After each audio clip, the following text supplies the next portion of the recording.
ਅੱਜ ਬੈਸਟ ਦੇ ਉੱਪਰ ਗੱਲਬਾਤ ਕਰਨੀ ਹੈ। ਬੈਸਟ ਹਰ ਇੱਕ ਕੈਟਾਗਰੀ ਦੇ ਵਿੱਚ ਆਮ ਤੌਰ ਤੇ ਕੱਢਿਆ ਜਾਂਦਾ ਹੈ, ਤਾਂ ਕਿ ਵਾਕਈ ਮੁੱਖ ਮੰਤਰੀਆਂ ਦੇ ਵਿੱਚ ਵੀ ਬੈਸਟ ਹੁਣ ਤੱਕ ਕੌਣ ਹੈ, ਇਸ ਦੇ ਉੱਤੇ ਗੱਲਬਾਤ ਹੋਣੀ ਚਾਹੀਦੀ ਹੈ। ਖੈਰ ਅਰਵਿੰਦ ਕੇਜਰੀਵਾਲ ਦੀ ਇਸ ਸਟੇਟਮੈਂਟ ਨੇ ਜ਼ਰੂਰ ਤੁਸੀਂ ਕਹਿ ਸਕਦੇ ਹੋ ਇਹ ਚਰਚਾ ਛੇੜ ਦਿੱਤੀ ਹੈ।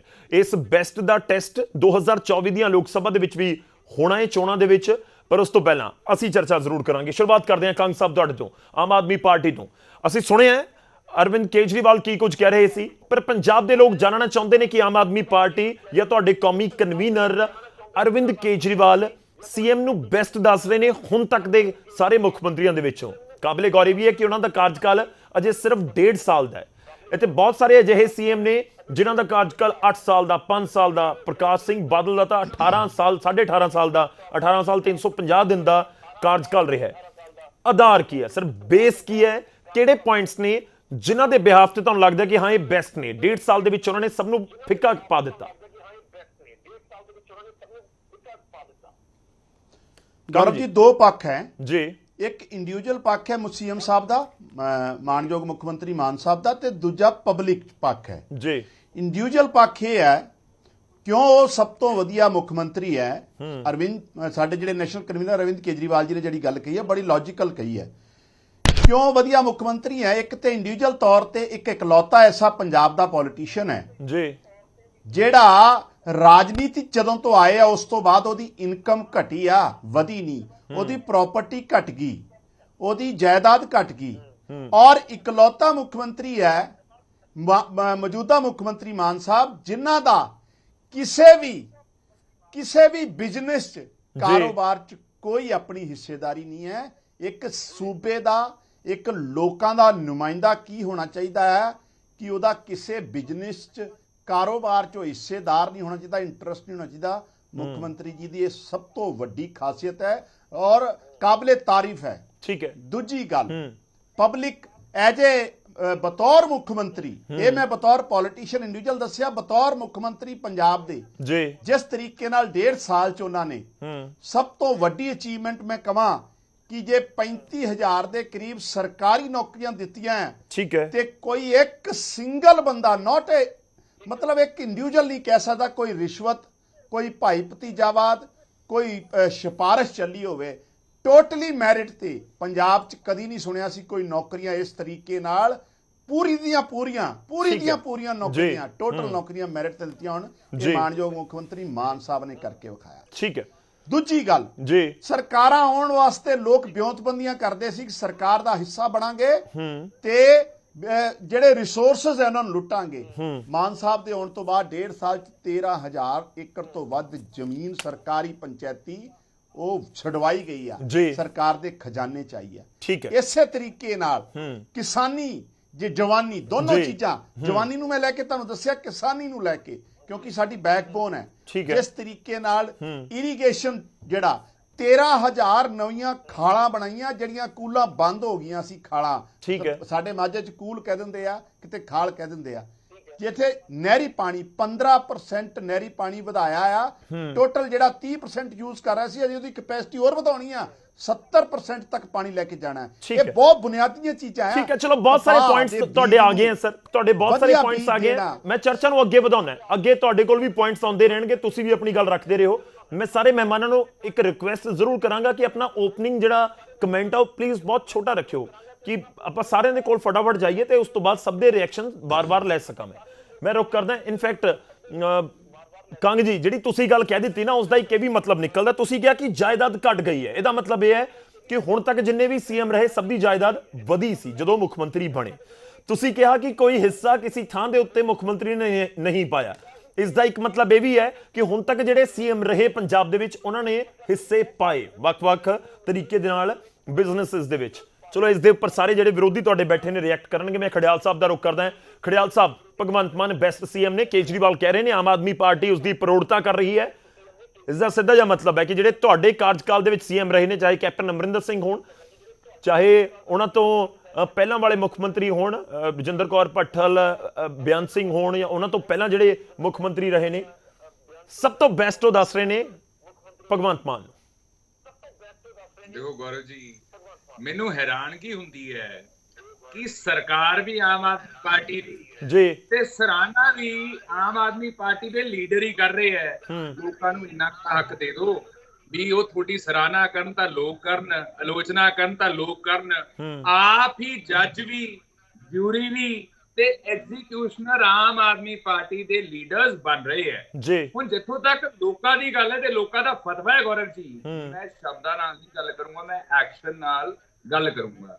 ਸੰਗਰੂਰ ਇਹਨਾਂ ਦਾ ਹੋਮ ਡਿਸਟ੍ਰਿਕਟ ਹੈ ਸੀਐਮ ਸਾਹਿਬ ਦਾ, ਜਿੱਥੋਂ ਰਾਜਨੀਤੀ ਸ਼ੁਰੂ ਕੀਤੀ, ਜਿੱਥੋਂ ਐਮਪੀ ਬਣੇ ਤੇ ਅੱਜ ਉਸ ਚੀਜ਼ ਕਰਕੇ ਮੁੱਖ ਮੰਤਰੀ ਬਣ ਸਕੇ। ਆਪਦਾ ਗੜ ਹਾਰੀ ਆਮ ਆਦਮੀ ਪਾਰਟੀ ਦੀ ਸਰਕਾਰ 1 ਸਾਲ ਤੋਂ ਘੱਟ ਟਾਈਮ ਦੇ ਵਿੱਚ।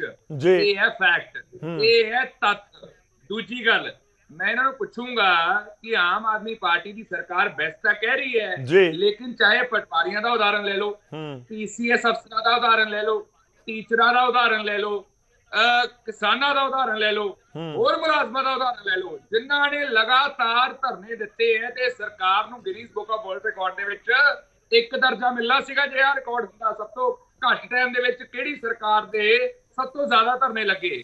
ਆਮ ਆਦਮੀ ਪਾਰਟੀ ਦੀ ਸਰਕਾਰ। ਹੁਣ ਇਹਨੂੰ ਬੈਸਟ ਕਹਿਣਾ ਕਿ ਕੀ ਕਹਿਣਾ ਹੈ ਆਮ ਆਦਮੀ ਪਾਰਟੀ ਦੇ? ਫਿਰ ਤੀਜੀ ਗੱਲ ਆ ਜੀ, ਆਪਾਂ ਮੈਂ ਇਹ ਗੱਲ ਕਰਨੀ ਨਹੀਂ ਸੀਗੀ, ਲੇਕਿਨ ਕਿਉਂਕਿ ਕੰਗ ਸਾਹਿਬ ਨੇ ਕਿਹਾ ਵੀ ਜਾਇਦਾਦ ਘਟੀ ਹੈ, ਫਿਰ ਕੰਗ ਸਾਹਿਬ ਇਹ ਦੱਸੋ ਵੀ 5 ਸਟਾਰ ਦੇ ਵਿੱਚ ਜਿਹੜੇ ਸੀਐਮ ਸਾਹਿਬ ਦੇ ਰਿਲੇਟਡ ਫੰਕਸ਼ਨਸ ਹੈ, ਓਕੇਜ਼ਨਸ ਹੈ, ਮਨਾਈਆਂ ਜਾਂਦੀਆਂ ਕਿ ਨਹੀਂ ਮਨਾਈਆਂ ਜਾਂਦੀਆਂ 5 ਸਟਾਰਾਂ ਦੇ ਵਿੱਚ, ਹੋਟਲਸ ਦੇ ਵਿੱਚ ਵੱਡੇ ਵੱਡੇ? ਦੂਜਾ, ਸੀਐਮ ਸਾਹਿਬ ਦੇ ਮਹਿੰਗੇ ਮਹਿੰਗੇ ਬੂਟ ਪਾਏ ਹੁੰਦੇ ਹੈ ਕਿ ਨਹੀਂ ਪਾਏ ਹੁੰਦੇ ਹਜ਼ਾਰਾਂ ਚ? ਇਹ ਵੀ ਦੱਸ ਦਿਓ ਜੀ। ਤੀਜੀ ਗੱਲ, ਜਿਹੜੇ ਸੀਐਮ ਸਾਹਿਬ ਦੇ ਫੈਮਿਲੀ ਮੈਂਬਰਸ ਹੈ ਕਿ ਉਹਨਾਂ ਦੇ ਮਤਲਬ ਇਨ ਵੈਰੀ ਹੈਵੀ ਕੁਆਂਟੀਟੀ 골ਡ ਪਾਇਆ ਹੁੰਦਾ ਕਿ ਨਹੀਂ ਪਾਇਆ ਹੁੰਦਾ? ਹੁਣ ਮੈਂ ਇਹ ਗੱਲ ਕਰਨੀ ਨਹੀਂ ਚਾਹੁੰਦਾ ਸੀ, ਲੇਕਿਨ ਕਿਉਂਕਿ ਕੰਗ ਸਾਹਿਬ ਨੇ ਛੇੜੀ ਹੈ ਗੱਲ ਤਾਂ ਮੈਨੂੰ ਸੱਚਾਈ ਬਿਆਨ ਕਰਨੀ ਪਈ ਗੌਰਵ। ਅਗਲੀ ਗੱਲ, ਜਿੱਥੋਂ ਤੱਕ ਇਹਨਾਂ ਦੀ ਪਰਫਾਰਮੈਂਸ ਕੰਸਰਨਡ ਹੈ, ਇਹਨਾਂ ਨੇ ਵਾਅਦਾ ਕੀਤਾ ਸੀਗਾ ਬੇਅਦਬੀ ਮਾਮਲੇ 'ਚ 1 ਦਿਨ ਦੇ ਵਿੱਚ ਇਨਸਾਫ ਕਰਾਂਗੇ, ਹੋ ਗਿਆ? ਉਹ ਬਿਲਕੁਲ ਨਹੀਂ ਹੋਇਆ। ਅਸੀਂ ਨਸ਼ਾ ਖਤਮ ਕਰ ਦਾਂਗੇ 4 ਮਹੀਨਿਆਂ ਦੇ ਵਿੱਚ, ਹੋ ਗਿਆ ਖਤਮ ਨਸ਼ਾ। ਫੇਰ ਕਿਹਾ ਸੀਗਾ ਅਸੀਂ ਮਹਿਲਾਵਾਂ ਨੂੰ 1000 ਰੁਪਇਆ ਦੇਵਾਂਗੇ, ਉਹ ਦੇਤਾ ਆਮ ਆਦਮੀ ਪਾਰਟੀ ਦੀ ਸਰਕਾਰ ਨੇ। ਕਹਿੰਦੇ ਸੀ ਪੰਚਾਇਤੀ ਜ਼ਮੀਨ ਖਾਲੀ ਕਰਾਵਾਂਗੇ, ਕਰਵਾਤੀ ਜ਼ਮੀਨ ਖਾਲੀ। ਸੁਖਵਿਲਾਸ ਨੂੰ ਅਸੀਂ ਕਿਰਾਏ ਤੇ ਚੜਾਵਾਂਗੇ ਜੀ, ਸਿੱਧੂ ਮੂਸੇਵਾਲੇ ਨੂੰ ਇਨਸਾਫ ਦਿਵਾਵਾਂਗੇ ਜੀ, ਅਸੀਂ ਆ ਜਿਹੜਾ ਮੁਲਜ਼ਮ ਹੈ ਅਬਰੋਡ ਡਿਟੇਨ ਕਰ ਲਿਆ ਜੀ। ਸੋ ਗੌਰਵ ਜੀ, ਹਰੇਕ ਆਮ ਆਦਮੀ ਪਾਰਟੀ ਦਾ ਖੋਖਲਾ ਦਾਅਵਾ ਤੇ ਵਾਅਦਾ fallen flat on the ground ਤੇ ਗੱਲਾਂ ਕਰਦੇ ਬੈਸਤੀਆਂ। ਮੈਂ ਇਹਨਾਂ ਨੂੰ ਕੱਲ ਦੀ ਗੱਲ ਕਰੂੰਗਾ ਗੌਰਵ ਜੀ, ਜਿਹੜਾ ਸਕੂਲ ਆਫ ਐਮੀਨੈਂਸ ਖੋਲਿਆ ਇਹਨਾਂ ਨੇ, ਮੈਂ ਇਹਨਾਂ ਨੂੰ ਇੱਕ ਚੀਜ਼ ਦੱਸਦਾ ਕਿ ਕੀ ਫਾਇਦਾ ਸਕੂਲ ਆਫ ਐਮੀਨੈਂਸ ਦਾ ਜੇ ਤੁਹਾਡੀ ਸਰਕਾਰ ਨੇ ਐਜੂਕੇਸ਼ਨ ਦੀ ਰਿਪੋਰਟ ਜੋ ਸਾਡੇ ਪੰਜਾਬ ਦੇ ਸਕੂਲਾਂ ਨੂੰ 1 ਦਰਜੇ ਤੇ ਦਿਖਾਉਂਦੀ ਹੈ, ਉਹ ਰਿਪੋਰਟ ਨੂੰ ਤੁਸੀਂ ਖਾਰਜ ਕਰਨਾ ਹੋਵੇ। ਗੌਰਵ ਜੀ, ਮੈਨੂੰ ਹੈਰਾਨਗੀ ਹੁੰਦੀ ਹੈ ਜਦੋਂ ਆਪਦੇ ਸੂਬੇ ਦੀ ਸਰਕਾਰ ਆਪਦੇ ਸੂਬੇ ਦੇ ਸਕੂਲਾਂ ਨੂੰ ਜੇ ਰੈਂਕ 1 ਮਿਲਦਾ ਹੈ, ਉਹ ਰਿਪੋਰਟ ਨੂੰ ਖਾਰਜ ਕਰ ਦਿੰਦੀ ਹੈ। ਠੀਕ ਹੈ। ਦੂਜੀ ਗੱਲ, ਮੈਂ ਆਮ ਆਦਮੀ ਪਾਰਟੀ ਦੀ ਸਰਕਾਰ ਨੂੰ ਪੁੱਛੂੰਗਾ ਕਿ ਤੁਸੀਂ ਐਨਸੀਆਰਬੀ ਦੇ ਆંકੜੇ ਚੱਕ ਲਓ। ਐਨਡੀਪੀਐਸ ਮਤਲਬ ਕ੍ਰਾਈਮ ਸਭ ਤੋਂ ਜ਼ਿਆਦਾ ਪੰਜਾਬ ਦੇ ਵਿੱਚ ਹੋਇਆ। ਲਾਅ ਐਂਡ ਆਰਡਰ ਦਾ ਉਦਾਹਰਨ ਲੈ ਲਓ ਤੁਸੀਂ, ਪਟਿਆਲਾ ਕਲੈਸ਼ ਹੋਇਆ, ਆਈਡੀ ਬੰਬ ਮਿਲ ਗਏ, ਇੰਟੈਲੀਜੈਂਸ ਹੈਡਕੁਆਰਟਰਸ ਤੇ ਆਰਪੀਜੀ ਫਾਇਰ ਹੋ ਗਿਆ, ਸਿੱਧੂ ਮੂਸੇਵਾਲੇ ਦਾ ਕਤਲ, ਕਬੱਡੀ ਪਲੇਅਰਸ ਦਾ ਕਤਲ, ਫਿਰੌਤੀ ਮੰਗੀ ਜਾ ਰਹੀ ਇੰਡਸਟਰੀਲਿਸਟ ਤੋਂ, ਨਸ਼ਾ ਵੱਧ ਗਿਆ। ਚਲੋ ਆਪਾਂ ਜਵਾਬ ਲੈਣੇ, ਬਹੁਤ ਸਾਰੇ ਪੁਆਇੰਟਸ ਹੈ ਸਰ ਤੁਹਾਡੇ। ਮੈਂ ਰਿਕੁਐਸਟ ਉਹੀ ਕਰ ਰਿਹਾ ਸੀ ਕਿ ਓਪਨਿੰਗ ਰਿਮਾਰਕ ਥੋੜਾ ਜਿਹਾ ਛੋਟਾ ਰੱਖਿਓ ਤਾਂ ਕਿ ਵਾਰ-ਵਾਰ ਆ ਸਕਾਂ। ਦੇਖੋ, ਪੁਆਇੰਟ ਇਹ ਵੀ ਹੈ ਖੜਿਆਲ ਸਾਹਿਬ, ਮੈਂ ਤੁਹਾਡੇ ਕੋਲ ਇਸ ਪੁਆਇੰਟ ਤੇ ਵਾਪਸ ਆਉਂਗਾ ਕਿ ਜਿਹੜੀਆਂ ਚੀਜ਼ਾਂ ਦਾ ਤੁਸੀਂ ਜ਼ਿਕਰ ਕਰ ਰਹੇ ਹੋ, ਸਮੇਂ-ਸਮੇਂ ਦੀਆਂ ਸਰਕਾਰਾਂ ਦੇ ਉੱਤੇ ਇਹ ਵੀ ਇਲਜ਼ਾਮ ਲੱਗਦੇ ਰਹੇ ਨੇ, ਪਰ ਪੁਆਇੰਟ ਇਹ ਹੈ ਕਿ ਜੇ ਅਸੀਂ ਬੈਸਟ ਚੁਣਨਾ ਹੈ ਜਾਂ ਬੈਸਟ ਕਿਸੇ ਨੂੰ ਕਹਿਣਾ ਹੈ ਤਾਂ ਫਿਰ ਉਸ ਦਾ ਬੇਸ ਕੀ ਹੋਵੇ, ਕਿ ਕਿਹੜੇ ਆਧਾਰ ਦੇ ਉੱਤੇ ਬੈਸਟ ਕਹਿ ਦਿੱਤਾ ਜਾਵੇ। ਆਪਾਂ ਇਸ ਚਰਚਾ ਨੂੰ ਅੱਗੇ ਵਧਾਉਂਦੇ ਹਾਂ। ਮੈਂ ਭੁੱਲਰ ਜੀ ਦਾ ਰੁਖ ਕਰਦਾ, ਸ਼੍ਰੋਮਣੀ ਅਕਾਲੀ ਦਲ ਤੋਂ ਸਾਡੇ ਨਾਲ ਜੁੜੇ ਹੋਏ ਨੇ। ਭੁੱਲਰ ਸਾਹਿਬ, ਦੇਖੋ, ਪ੍ਰਕਾਸ਼ ਸਿੰਘ ਬਾਦਲ ਪੰਜਾਬ ਦੇ 5 ਵਾਰ ਮੁੱਖ ਮੰਤਰੀ ਰਹੇ, ਕਰੀਬ 19 ਸਾਲ ਤੱਕ ਉਹਨਾਂ ਨੇ ਪੰਜਾਬ ਦੀ ਕਮਾਨ ਸੰਭਾਲੀ, ਪਰ ਅਰਵਿੰਦ ਕੇਜਰੀਵਾਲ ਕਹਿ ਰਹੇ ਨੇ ਕਿ ਪੰਜਾਬ 'ਚ ਲੀਡਰ ਤਾਂ ਬਹੁਤ ਵੱਡੇ ਹੋਏ ਪਰ ਮੁੱਖ ਮੰਤਰੀ ਭਗਵੰਤ ਮਾਨ ਵਰਗਾ ਨਹੀਂ ਹੋਇਆ।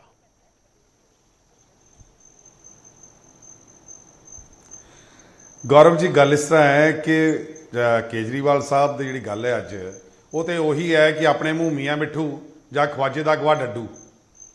ਜਿੰਨੇ ਸਾਲ ਮੁੱਖ ਮੰਤਰੀ ਸਾਹਿਬ ਪ੍ਰਕਾਸ਼ ਸਿੰਘ ਬਾਦਲ ਰਹੇ ਨੇ, ਉਹਨੇ ਮਹੀਨੇ ਤੇ ਅਜੇ ਭਗਵੰਤ ਮਾਨ ਮੁੱਖ ਮੰਤਰੀ ਵੀ ਨਹੀਂ ਬਣਿਆ ਨੂੰ ਹੋਏ।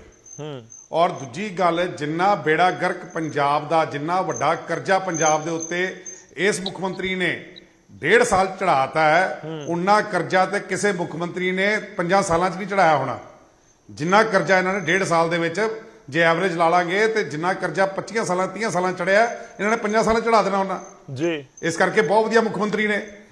ਔਰ ਜਿਹੜਾ ਮੁੱਖ ਮੰਤਰੀ ਕੇਜਰੀਵਾਲ ਸਾਹਿਬ ਦੀ ਗੱਡੀ ਦੇ ਵਿੱਚ ਖਿੜਕੀਆਂ ਤੋਂ ਲਮਕਦਾ ਫਿਰਦਾ ਹੋਵੇ ਔਰ ਜਿਹੜਾ ਮੁੱਖ ਮੰਤਰੀ ਉਹਨਾਂ ਦੇ ਹੈਲੀਕਾਪਟਰ ਦਾ ਪੰਜਾਬ ਦਾ ਲੈ ਕੇ ਤੇ ਡਰਾਈਵਰੀ ਕਰਦਾ ਫਿਰਦਾ ਹੋਵੇ, ਉਸ ਤੋਂ ਬੈਟਰ ਮੁੱਖ ਮੰਤਰੀ ਕੌਣ ਹੋ ਸਕਦਾ ਕੇਜਰੀਵਾਲ ਵਾਸਤੇ? ਕਿਉਂਕਿ ਜਿਹਨੂੰ ਗੱਡੀ ਨਹੀਂ ਮਿਲਦੀ ਉਹਨੂੰ ਹੈਲੀਕਾਪਟਰ ਮਿਲ ਜਾਵੇ, ਜਿਹਨੂੰ ਜਾ ਕੇ 7 ਸਿਤਾਰਾ ਦੇ ਹੋਟਲ ਨਹੀਂ ਮਿਲਦੇ ਤੇ ਉਹਨੂੰ ਪੰਜਾਬ ਦੇ ਖਰਚੇ ਤੇ ਘੁੰਮਣ ਫਿਰਨ ਨੂੰ ਮਿਲ ਜਾਵੇ ਪੂਰਾ ਹਿੰਦੁਸਤਾਨ, ਤੇ ਇਸ ਤੋਂ ਵਧੀਆ ਹੋਰ ਮੁੱਖ ਮੰਤਰੀ ਕਿਹੜਾ ਹੋਏਗਾ ਜਿਹੜਾ ਕੇਜਰੀਵਾਲ ਸਾਹਿਬ ਨੂੰ ਜਿਹੜੀ ਆ ਉਹਦੀ ਖੁਸ਼ਾਮਦੀ ਕਰਦਾ ਹੋਏ। ਜਿਹੜੀ ਹੁਣੇ ਕੰਗ ਸਾਹਿਬ ਨੇ ਗੱਲ ਕਹੀ ਵੀ ਅਸੀਂ 13,000 ਏਕੜ ਜਗ੍ਹਾ ਲੈਂਡ ਜਿਹੜੀ ਖਾਲੀ ਕਰਾ ਲਈ ਜੀ, ਮੈਨੂੰ ਕੰਗ ਸਾਹਿਬ ਇਹ 10 ਦਿਨ ਉੱਚੋਂ 13 ਕਿੱਲੇ ਜ਼ਮੀਨ ਹੀ ਐਸੀ 10 ਦਿਨ ਜਿਹਦੇ ਉੱਤੇ ਸਰਕਾਰ ਨੇ ਕੋਈ ਪ੍ਰੋਜੈਕਟ ਲਾਇਆ ਹੋਵੇ। ਠੀਕ ਹੈ। ਇਹਨਾਂ ਦਾ ਜਿਹੜਾ ਉਹ ਤਬਾਤਰਾ ਵਾਲੇ ਤਰੱਕੇ ਵਾਲੇ ਮੰਤਰੀ ਸੀਗੇ ਉਹ ਇਸੇ ਕਰਕੇ ਬਾਹਰ ਹੋ ਗਏ। ਔਰ ਜਿਹੜਾ 100 ਕਿੱਲਾ ਜ਼ਮੀਨ ਦਾ ਉਹਨਾਂ ਨੇ ਸੌਦਾ ਕੀਤਾ ਹੈ ਕਟਾਰੂ ਚੱਕ ਨਾਲ ਰਲ ਕੇ, ਉਹਦੇ ਬਾਰੇ ਵੀ ਚਾਨਣਾ ਪਾ ਦੇਣ ਜਰਾ ਵੀ ਇਹੋ ਜੀ ਸਰਕਾਰ ਜਿਹਦੀ ਸਰਕਾਰ ਦੇ ਵਿੱਚ ਸਭ ਤੋਂ ਵੱਧ ਕਰਪਸ਼ਨ ਦੇ ਚਾਰਜ ਲੱਗੇ ਹੋਣ, ਜਿਹਦੀ ਸਰਕਾਰ ਦੇ ਵਿੱਚ ਬਦਫੈਲੀ ਕਰਨ ਦੇ ਚਾਰਜ ਲੱਗੇ ਹੋਣ, ਜਿਹਦੀ ਸਰਕਾਰ ਦੇ ਵਿੱਚ NRIs ਦੀ ਜ਼ਮੀਨਾਂ ਦੱਬਣ ਦੇ ਘਰ ਦੱਬਣ ਦੇ ਚਾਰਜ ਲੱਗੇ ਹੋਣ। ਠੀਕ ਹੈ।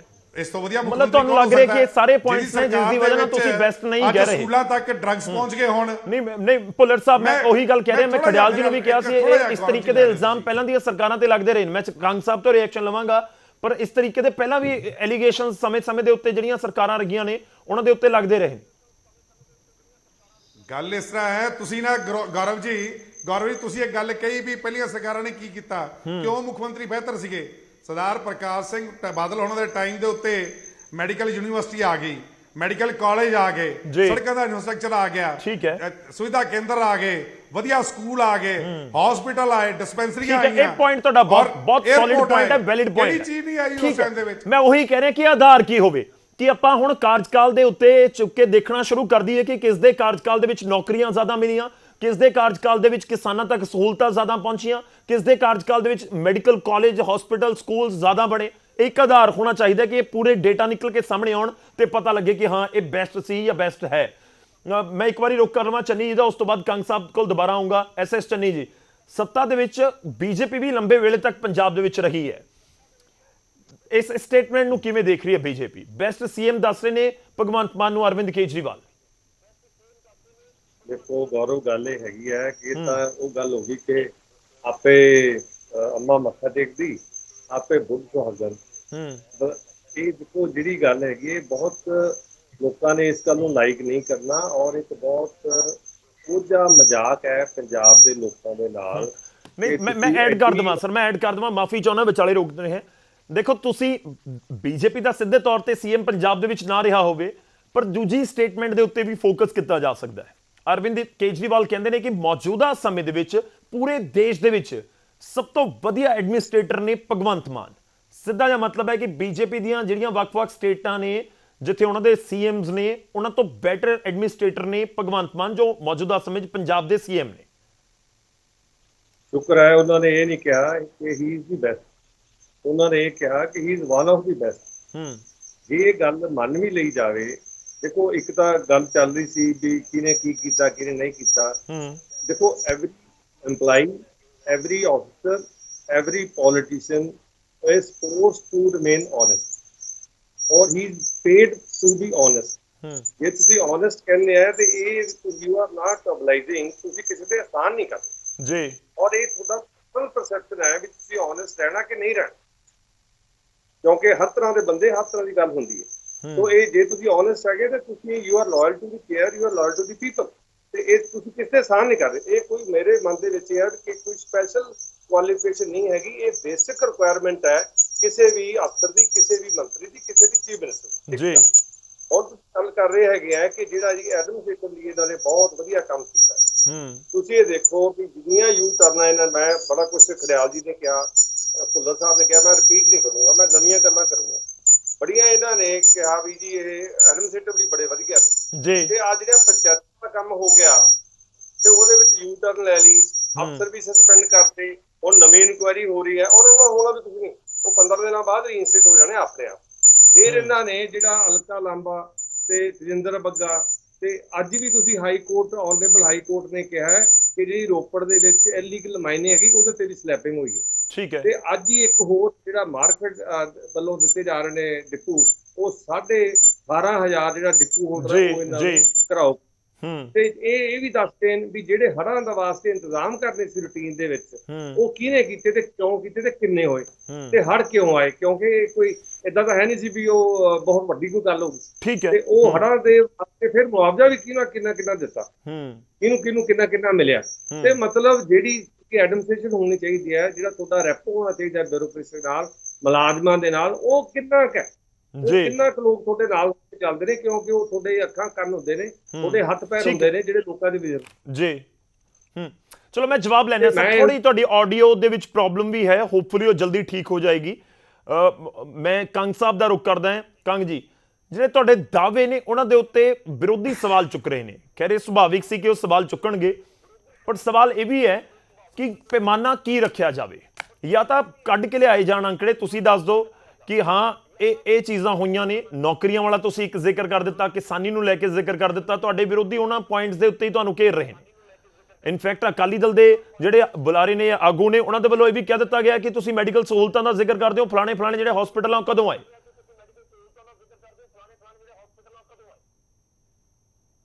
ਗੌਰਵ ਜੀ, ਦੋ ਪੱਖ ਦੱਸੇ ਸੀ ਮੈਂ। ਇੱਕ ਇੰਡੀਵਿਜੂਅਲ ਪੱਖ ਉਹਨਾਂ ਦੀ ਇਮਾਨਦਾਰੀ, ਇੱਕ ਪਬਲਿਕ ਐਡਮਿਨਿਸਟ੍ਰੇਸ਼ਨ। ਇਹਨਾਂ ਨੇ ਮੈਡੀਕਲ, ਮੈਂ ਕਹਿੰਦਾ ਵੀ ਮੈਡੀਕਲ ਸੁਵਿਧਾ ਉਹ ਹੁੰਦੀ ਆ ਜਿਹੜਾ ਇੱਕ ਪਿੰਡ 'ਚ ਮੁਹੱਲੇ 'ਚ ਬੈਠੇ ਬੰਦੇ ਨੂੰ, ਇੱਕ ਇਨਸਾਨ ਨੂੰ, ਇੱਕ ਸਿਟੀਜ਼ਨ ਨੂੰ ਬਿਹਤਰ ਸਹੂਲਤਾਂ ਮਿਲਣ, ਉਹਦੇ ਟੈਸਟਾਂ ਤੋਂ ਲੈ ਕੇ ਦਵਾਈ ਤੱਕ, ਉਹਨੂੰ ਦਵਾਈ ਤੇ ਉਹਦੇ ਬੱਚਿਆਂ ਦੀ ਪੜ੍ਹਾਈ, ਇਹ ਮਾਨ ਸਾਹਿਬ ਨੇ ਸਹੂਲਤ ਦਿੱਤੀ ਹੈ ਪੰਜਾਬ ਦੇ ਲੋਕਾਂ ਨੂੰ। ਪੀਪਲ ਵੈਲਫੇਅਰ ਦੀ ਗੱਲ ਜਦੋਂ ਹੋਵੇ ਤੇ 85% ਤੋਂ ਵੱਧ, ਤਕਰੀਬਨ 90% ਲੋਕਾਂ ਦੇ ਬਿੱਲ, ਬਿਜਲੀ ਦੇ ਬਿੱਲ ਜ਼ੀਰੋ ਆਏ ਆ। ਹਰ ਪਰਿਵਾਰ ਨੂੰ ਇਕਨੋਮਿਕਲੀ ਫਾਇਦਾ ਹੋਇਆ। ਇਹ ਬੈਸਟ ਐਡਮਿਨਿਸਟ੍ਰੇਟਰ ਦੀ ਗੱਲ ਹੈ। ਕਰਪਸ਼ਨ ਨੂੰ ਲੈ ਕੇ ਜਿਸ ਤਰੀਕੇ ਨਾਲ ਵੱਡੇ ਸਤਰ ਤੇ ਕਾਰਵਾਈਆਂ ਕੀਤੀਆਂ, ਔਰ ਸਰਕਾਰੀ ਦਫ਼ਤਰਾਂ ਤੋਂ ਲੈ ਕੇ ਜਿਹੜਾ ਜਿੰਨਾ ਅਮਲੇ ਥਮਲੇ 'ਚ ਜਿੰਨਾ ਕਰਪਸ਼ਨ ਫੈਲਿਆ ਸੀ, ਔਰ ਤੇ ਬਹੁਤ ਵੱਡੇ ਹੱਦ ਤੱਕ ਮਾਨ ਸਾਹਿਬ ਨੇ ਜਿਹੜੀ ਲਗਾਮ ਲਾਈ ਆ, ਆਪਣਾ ਹੋਵੇ ਬਗਾਨਾ ਹੋਵੇ, ਕਰਪਟ ਬੰਦੇ ਨੂੰ ਫੜ ਕੇ ਬਿਹਾਈਂਡ ਦਾ ਬਾਰ ਕੀਤਾ ਆ। ਇਹ ਏਬਲ ਐਡਮਿਨਿਸਟ੍ਰੇਟਰ ਦੀ ਗੱਲ ਹੈ। ਏਬਲ ਐਡਮਿਨਿਸਟ੍ਰੇਟਰ ਉਹ ਹੁੰਦਾ ਹੈ ਜਿੱਥੇ ਜਿਹਦੇ ਆਪਣੇ ਬਿਜ਼ਨਸ ਇੰਟਰਸਟ ਨਾ ਹੋਣ। ਨਿਆਂ ਸ਼ਾਸਕ ਉਹ ਚੰਗਾ ਨਿਆਂ ਦੇ ਸਕਦਾ ਜਿਹਦੇ ਆਪਣੇ ਕੋਈ ਇੰਟਰਸਟ ਨਾ ਹੋਣ, ਆਪਣੇ ਕਾਰੋਬਾਰਾਂ 'ਚ ਹਿੱਸੇਦਾਰੀ ਨਾ ਹੋਵੇ। ਮਾਨ ਸਾਹਿਬ ਨੇ ਸਾਬਿਤ ਕਰਕੇ ਦਿਖਾਇਆ। ਨਹੀਂ ਤੇ ਜਿੰਨੇ ਪਿਛਲੇ 25-30 ਸਾਲਾਂ 'ਚ ਮੁੱਖ ਮੰਤਰੀ ਬਣੇ, ਇਹਨਾਂ ਦੇ ਇੰਪਾਇਰ ਦੇਖ ਲਓ ਕਿੱਡੇ ਹੋ ਗਏ ਆ। ਤੇ ਪੰਜਾਬ ਦਾ ਇਹ ਕਿਹੜੇ ਮੂੰਹ ਨਾਲ ਸਵਾਲ ਖੜੇ ਕਰਦੇ, ਤੇ ਪੰਜਾਬ ਦਾ ਕੀ ਹਾਲ ਕੀਤਾ, ਕਿਹੜੇ ਮੂੰਹ ਨਾਲ ਗੱਲਾਂ ਕਰਦੇ ਆ। ਹਾਂ, ਇਹ ਠੀਕ ਹੈ। ਮੈਂ ਦੋ ਪੁਆਇੰਟ ਚੁੱਕਦਾ, ਮੈਂ ਦੋ ਪੁਆਇੰਟ ਚੁੱਕਦਾ, ਉਸ ਦੇ ਉੱਤੇ ਜਵਾਬ ਲੈਣਾ। ਠੀਕ ਹੈ ਕੰਗ ਜੀ, ਤੁਹਾਡੀ ਗੱਲ ਆ ਗਈ। ਮੈਂ ਇੱਕ ਦੋ ਪੁਆਇੰਟ ਲੈਣਾ, ਮੈਂ ਉਸ ਦੇ ਉੱਤੇ ਹੀ ਗੱਲਬਾਤ ਕਰਾਂਗਾ। ਭੁੱਲਰ ਜੀ, ਤੁਸੀਂ ਰਿਐਕਟ ਕਰੋ ਪਲੀਜ਼। ਦੇਖੋ, ਤੁਸੀਂ ਮੈਡੀਕਲ ਕਾਲਜਸ ਦਾ ਜ਼ਿਕਰ ਕਰ ਦਿੱਤੇ ਸੀ, ਮੈਂ ਦੋ ਪੁਆਇੰਟ ਚੁੱਕ ਰਹੇ ਹਾਂ। ਇੱਕ ਕਹਿੰਦੇ ਭ੍ਰਿਸ਼ਟਾਚਾਰ ਦੇ ਖਿਲਾਫ ਲਗਾਮ, ਤੇ ਦੂਜਾ ਬਿਜਲੀ ਜਿਹੜੀ ਲੋਕਾਂ ਨੂੰ ਫ੍ਰੀ ਦਿੱਤੀ ਅਸੀਂ, ਉਹ ਬਹੁਤ ਵੱਡਾ ਕੰਮ ਹੈ, ਇਸ ਕਰਕੇ ਸਾਡੇ ਸੀਐਮ ਬੈਸਟ ਨੇ, ਆਮ ਆਦਮੀ ਪਾਰਟੀ ਕਹਿ ਰਹੀ ਹੈ। ਗੱਲ ਇਸ ਤਰ੍ਹਾਂ ਹੈ ਗੌਰਵ ਜੀ, ਸਰਦਾਰ ਪ੍ਰਕਾਸ਼ ਸਿੰਘ ਬਾਦਲ ਉਹਨਾਂ ਨੇ ਥਰੂ ਆਊਟ ਜਿਹੜੇ ਕਿਸਾਨ ਸੀਗੇ ਉਹਨਾਂ ਨੂੰ ਮੋਟਰਾਂ ਦੀ ਬਿਜਲੀ ਫ੍ਰੀ ਕੀਤੀ। ਸਭ ਤੋਂ ਪਹਿਲਾਂ 200 ਯੂਨਿਟ ਅਸੀਂ ਜਿਹੜੇ ਸੀਗੇ ਇਕਨੋਮਿਕਲੀ ਵੀਕਰ ਸੀਗੇ, ਉਹਨਾਂ ਨੂੰ 200 ਯੂਨਿਟ ਅਸੀਂ ਫ੍ਰੀ ਕੀਤੇ ਜੀ।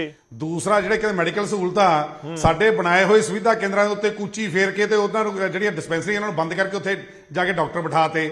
ਤੁਸੀਂ ਇਹ ਦੱਸੋ ਵੀ ਇਹਨਾਂ ਨੇ ਕੋਈ ਨਵਾਂ ਹਸਪੀਟਲ ਬਣਾਇਆ, ਇੱਕ ਮੈਡੀਕਲ ਕਾਲਜ ਦਾ ਨੀਂਹ ਪੱਥਰ ਰੱਖਿਆ। 16 ਮੈਡੀਕਲ ਕਾਲਜ ਬਣਾਉਣੇ ਸੀਗੇ 5 ਸਾਲਾਂ ਦੇ ਵਿੱਚ, ਇੱਕ ਸਿੰਗਲ ਮੈਡੀਕਲ ਕਾਲਜ ਦਾ ਨੀਂਹ ਪੱਥਰ ਸਵਾਏ ਇਹਨਾਂ ਨੇ ਕੀਤਾ ਕੱਖ ਨਹੀਂ। ਉਹ ਮੈਡੀਕਲ ਕਾਲਜ ਤਾਂ ਬਣ ਨਹੀਂ ਸਕਿਆ ਜੀ। ਮਤਲਬ ਮੈਂ ਇਹ ਕਹਿਣਾ ਚਾਹੁੰਦਾ ਵੀ ਨਵਾਂ ਇਨਫਰਾਸਟ੍ਰਕਚਰ ਕਿਹੜਾ ਖੜਾ ਕੀਤਾ ਇਹਨਾਂ ਨੇ, ਕਿਹੜਾ ਜਵਾਬ ਲਓ। ਮੈਂ ਖੜਿਆਲ ਸਾਹਿਬ ਦਾ ਰੁਖ ਕਰਾਂਗਾ ਫਿਰ। ਜਿਹੜੇ ਜੇ ਕਹਿਣ ਵੀ ਆਹ ਸਕੂਲ ਦੀ ਬਿਲਡਿੰਗ, ਠੀਕ ਹੈ ਸਰ, ਜਵਾਬ ਲਓ ਤੁਸੀਂ ਕੰਗ ਜੀ। ਆਹ ਹਸਪੀਟਲ ਜਿਹੜਾ ਸਵਾ ਭਗਵੰਤ ਮਾਨ ਸਾਹਿਬ ਦੇ ਆਉਣ ਤੋਂ ਬਾਅਦ ਚ ਬਣਿਆ, ਠੀਕ ਹੈ। ਆਹ ਮੈਡੀਕਲ ਕਾਲਜ ਉਹਨਾਂ ਦੇ ਆਉਣ ਤੋਂ ਬਾਅਦ ਚ ਬਣਿਆ, ਠੀਕ ਹੈ। ਕੰਗ ਜੀ ਜਵਾਬ ਦੇ ਦਿਓ ਸਰ। ਮੈਂ ਦੋ ਪੁਆਇੰਟ ਚੁੱਕ ਰਹੇ ਹਾਂ, ਇੱਕ ਮੈਡੀਕਲ ਵਾਲਾ ਚੁੱਕ ਲਿਆ ਤੇ ਇੱਕ ਬਿਜਲੀ ਵਾਲਾ। ਠੀਕ ਹੈ ਤੁਹਾਡਾ ਪੁਆਇੰਟ ਕੰਗ ਜੀ। ਦੇਖੋ, ਜਿੱਥੋਂ ਤੱਕ ਗੱਲ ਹੈ ਮੈਡੀਕਲ ਐਜੂਕੇਸ਼ਨ ਦੀ, ਤੇ ਮੈਂ ਤਾਂ ਕਹਿ ਰਿਹਾ ਕਿ ਅਸੀਂ ਤੇ ਜਿਹੜੇ ਮੁਹੱਲਾ ਕਲੀਨਿਕ ਦਾ ਜਿਹੜਾ ਕਨਸੈਪਟ, ਉਹਦਾ ਮਕਸਦ ਹੀ ਹੈ ਵੀ ਹਰੇਕ ਜਿਹੜਾ ਬੰਦਾ ਗਰੀਬ, ਅਮੀਰ ਵਾਲੀ ਨਹੀਂ ਕਹਿ ਰਹੇ, ਇਹਨਾਂ ਨੇ ਤੇ ਪ੍ਰਾਈਵੇਟ ਹਸਪੀਟਲਾਂ ਨੂੰ ਪ੍ਰਮੋਟ ਕੀਤਾ ਆ।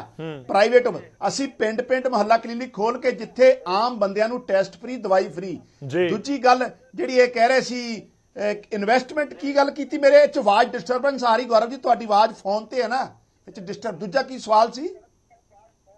ਨਹੀਂ, ਇੱਕ ਤਾਂ ਬਿਜਲੀ ਵਾਲਾ ਕਹਿੰਦੇ ਅਸੀਂ ਬਿਜਲੀ ਫ੍ਰੀ ਕੀਤੀ, ਪਹਿਲਾਂ ਮੋਟਰਾਂ ਦੀ ਬਿਜਲੀ ਅਸੀਂ ਫ੍ਰੀ ਕੀਤੀ, 200 ਯੂਨਿਟ ਜਿਹੜੇ ਗਰੀਬ ਪਰਿਵਾਰ ਨੇ ਉਹਨਾਂ ਦੀ ਬਿਜਲੀ ਅਸੀਂ ਫ੍ਰੀ ਕੀਤੀ।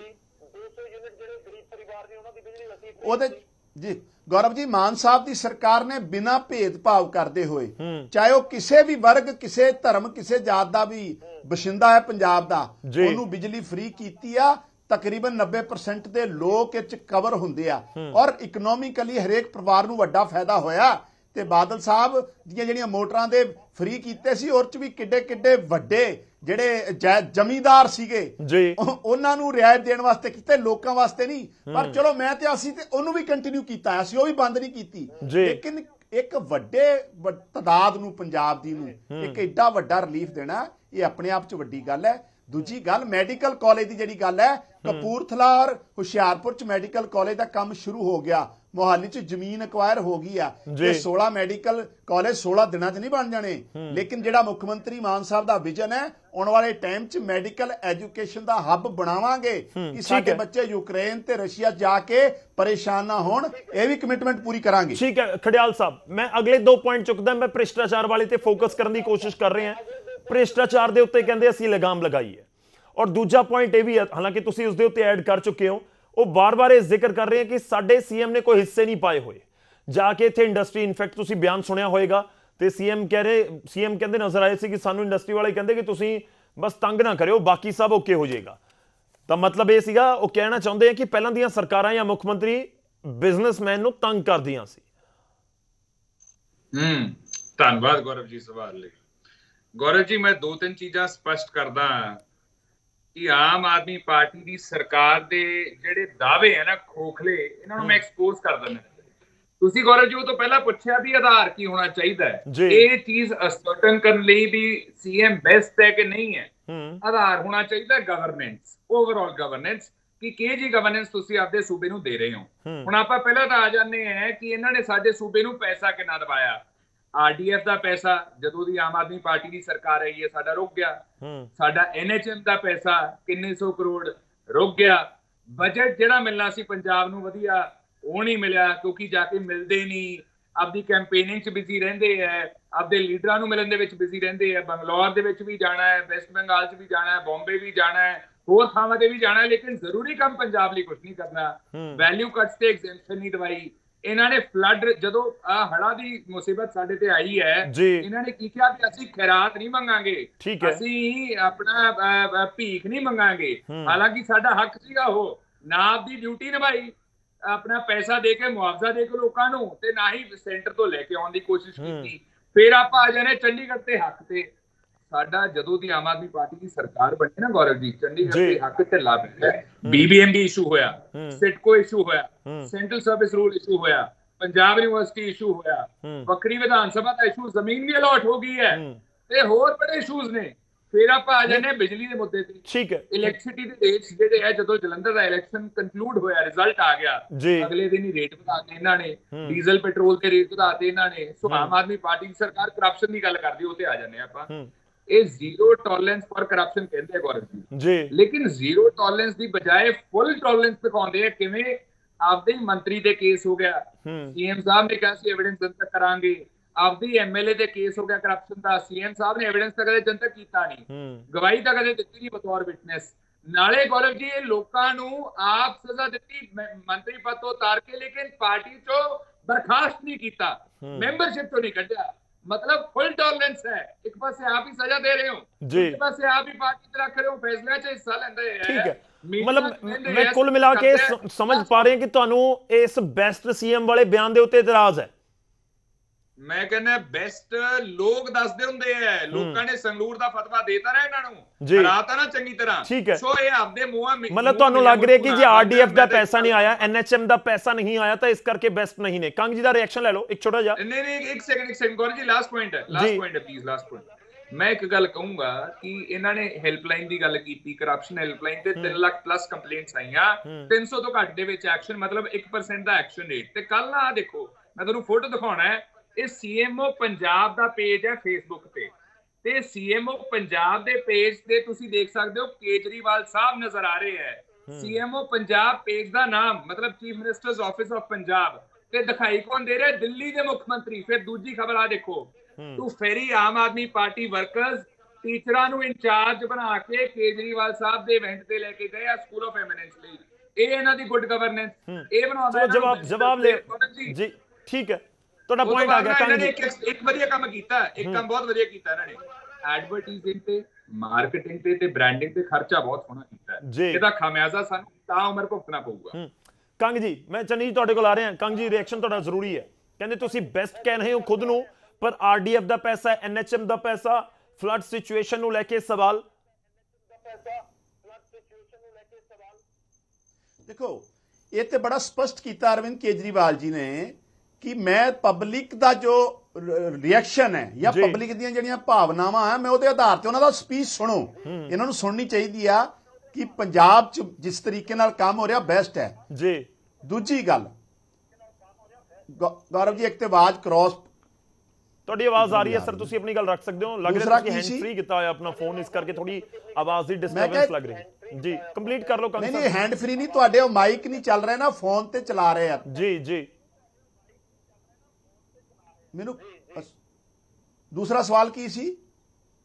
ਹਾਂ, ਨੈਸ਼ਨਲ ਹੈਲਥ ਮਿਸ਼ਨ ਦਾ ਤੇ ਆਰਡੀਐਫ ਦਾ ਪੈਸਾ। ਦੇਖੋ, ਇਹ ਦੂਜਾ ਸਵਾਲ ਸੀ। ਡੈਫੀਨੇਟਲੀ ਦੇਖੋ, ਇੱਕ ਗੱਲ ਬੜੀ ਸਪਸ਼ਟ ਹੈ, ਜਿਸ ਦਿਨ ਤੋਂ ਕਿਸਾਨ ਅੰਦੋਲਨ ਜਿੱਤਿਆ ਹੈ ਕਿਸਾਨਾਂ ਦਾ, ਸੈਂਟਰ ਸਰਕਾਰ ਲਗਾਤਾਰ ਚਾਹੇ ਗਾਹੇ ਬਗਾਹੇ ਪੰਜਾਬ ਨਾਲ ਕਿੜ ਕੱਢਣ ਦੀ ਕੋਸ਼ਿਸ਼ ਕਰਦੀ ਆ। ਔਰ ਉਹਨਾਂ ਦੀ ਕੋਸ਼ਿਸ਼ ਹੈ ਕਿ ਪੰਜਾਬ ਦਾ ਜਿਹੜਾ ਐਗਰੀਕਲਚਰ ਬੇਸਡ ਰੂਰਲ ਇਨਫਰਾਸਟ੍ਰਕਚਰ ਨੂੰ ਤਹਿਸ-ਨਹਿਸ ਕਰਨਾ ਹੈ।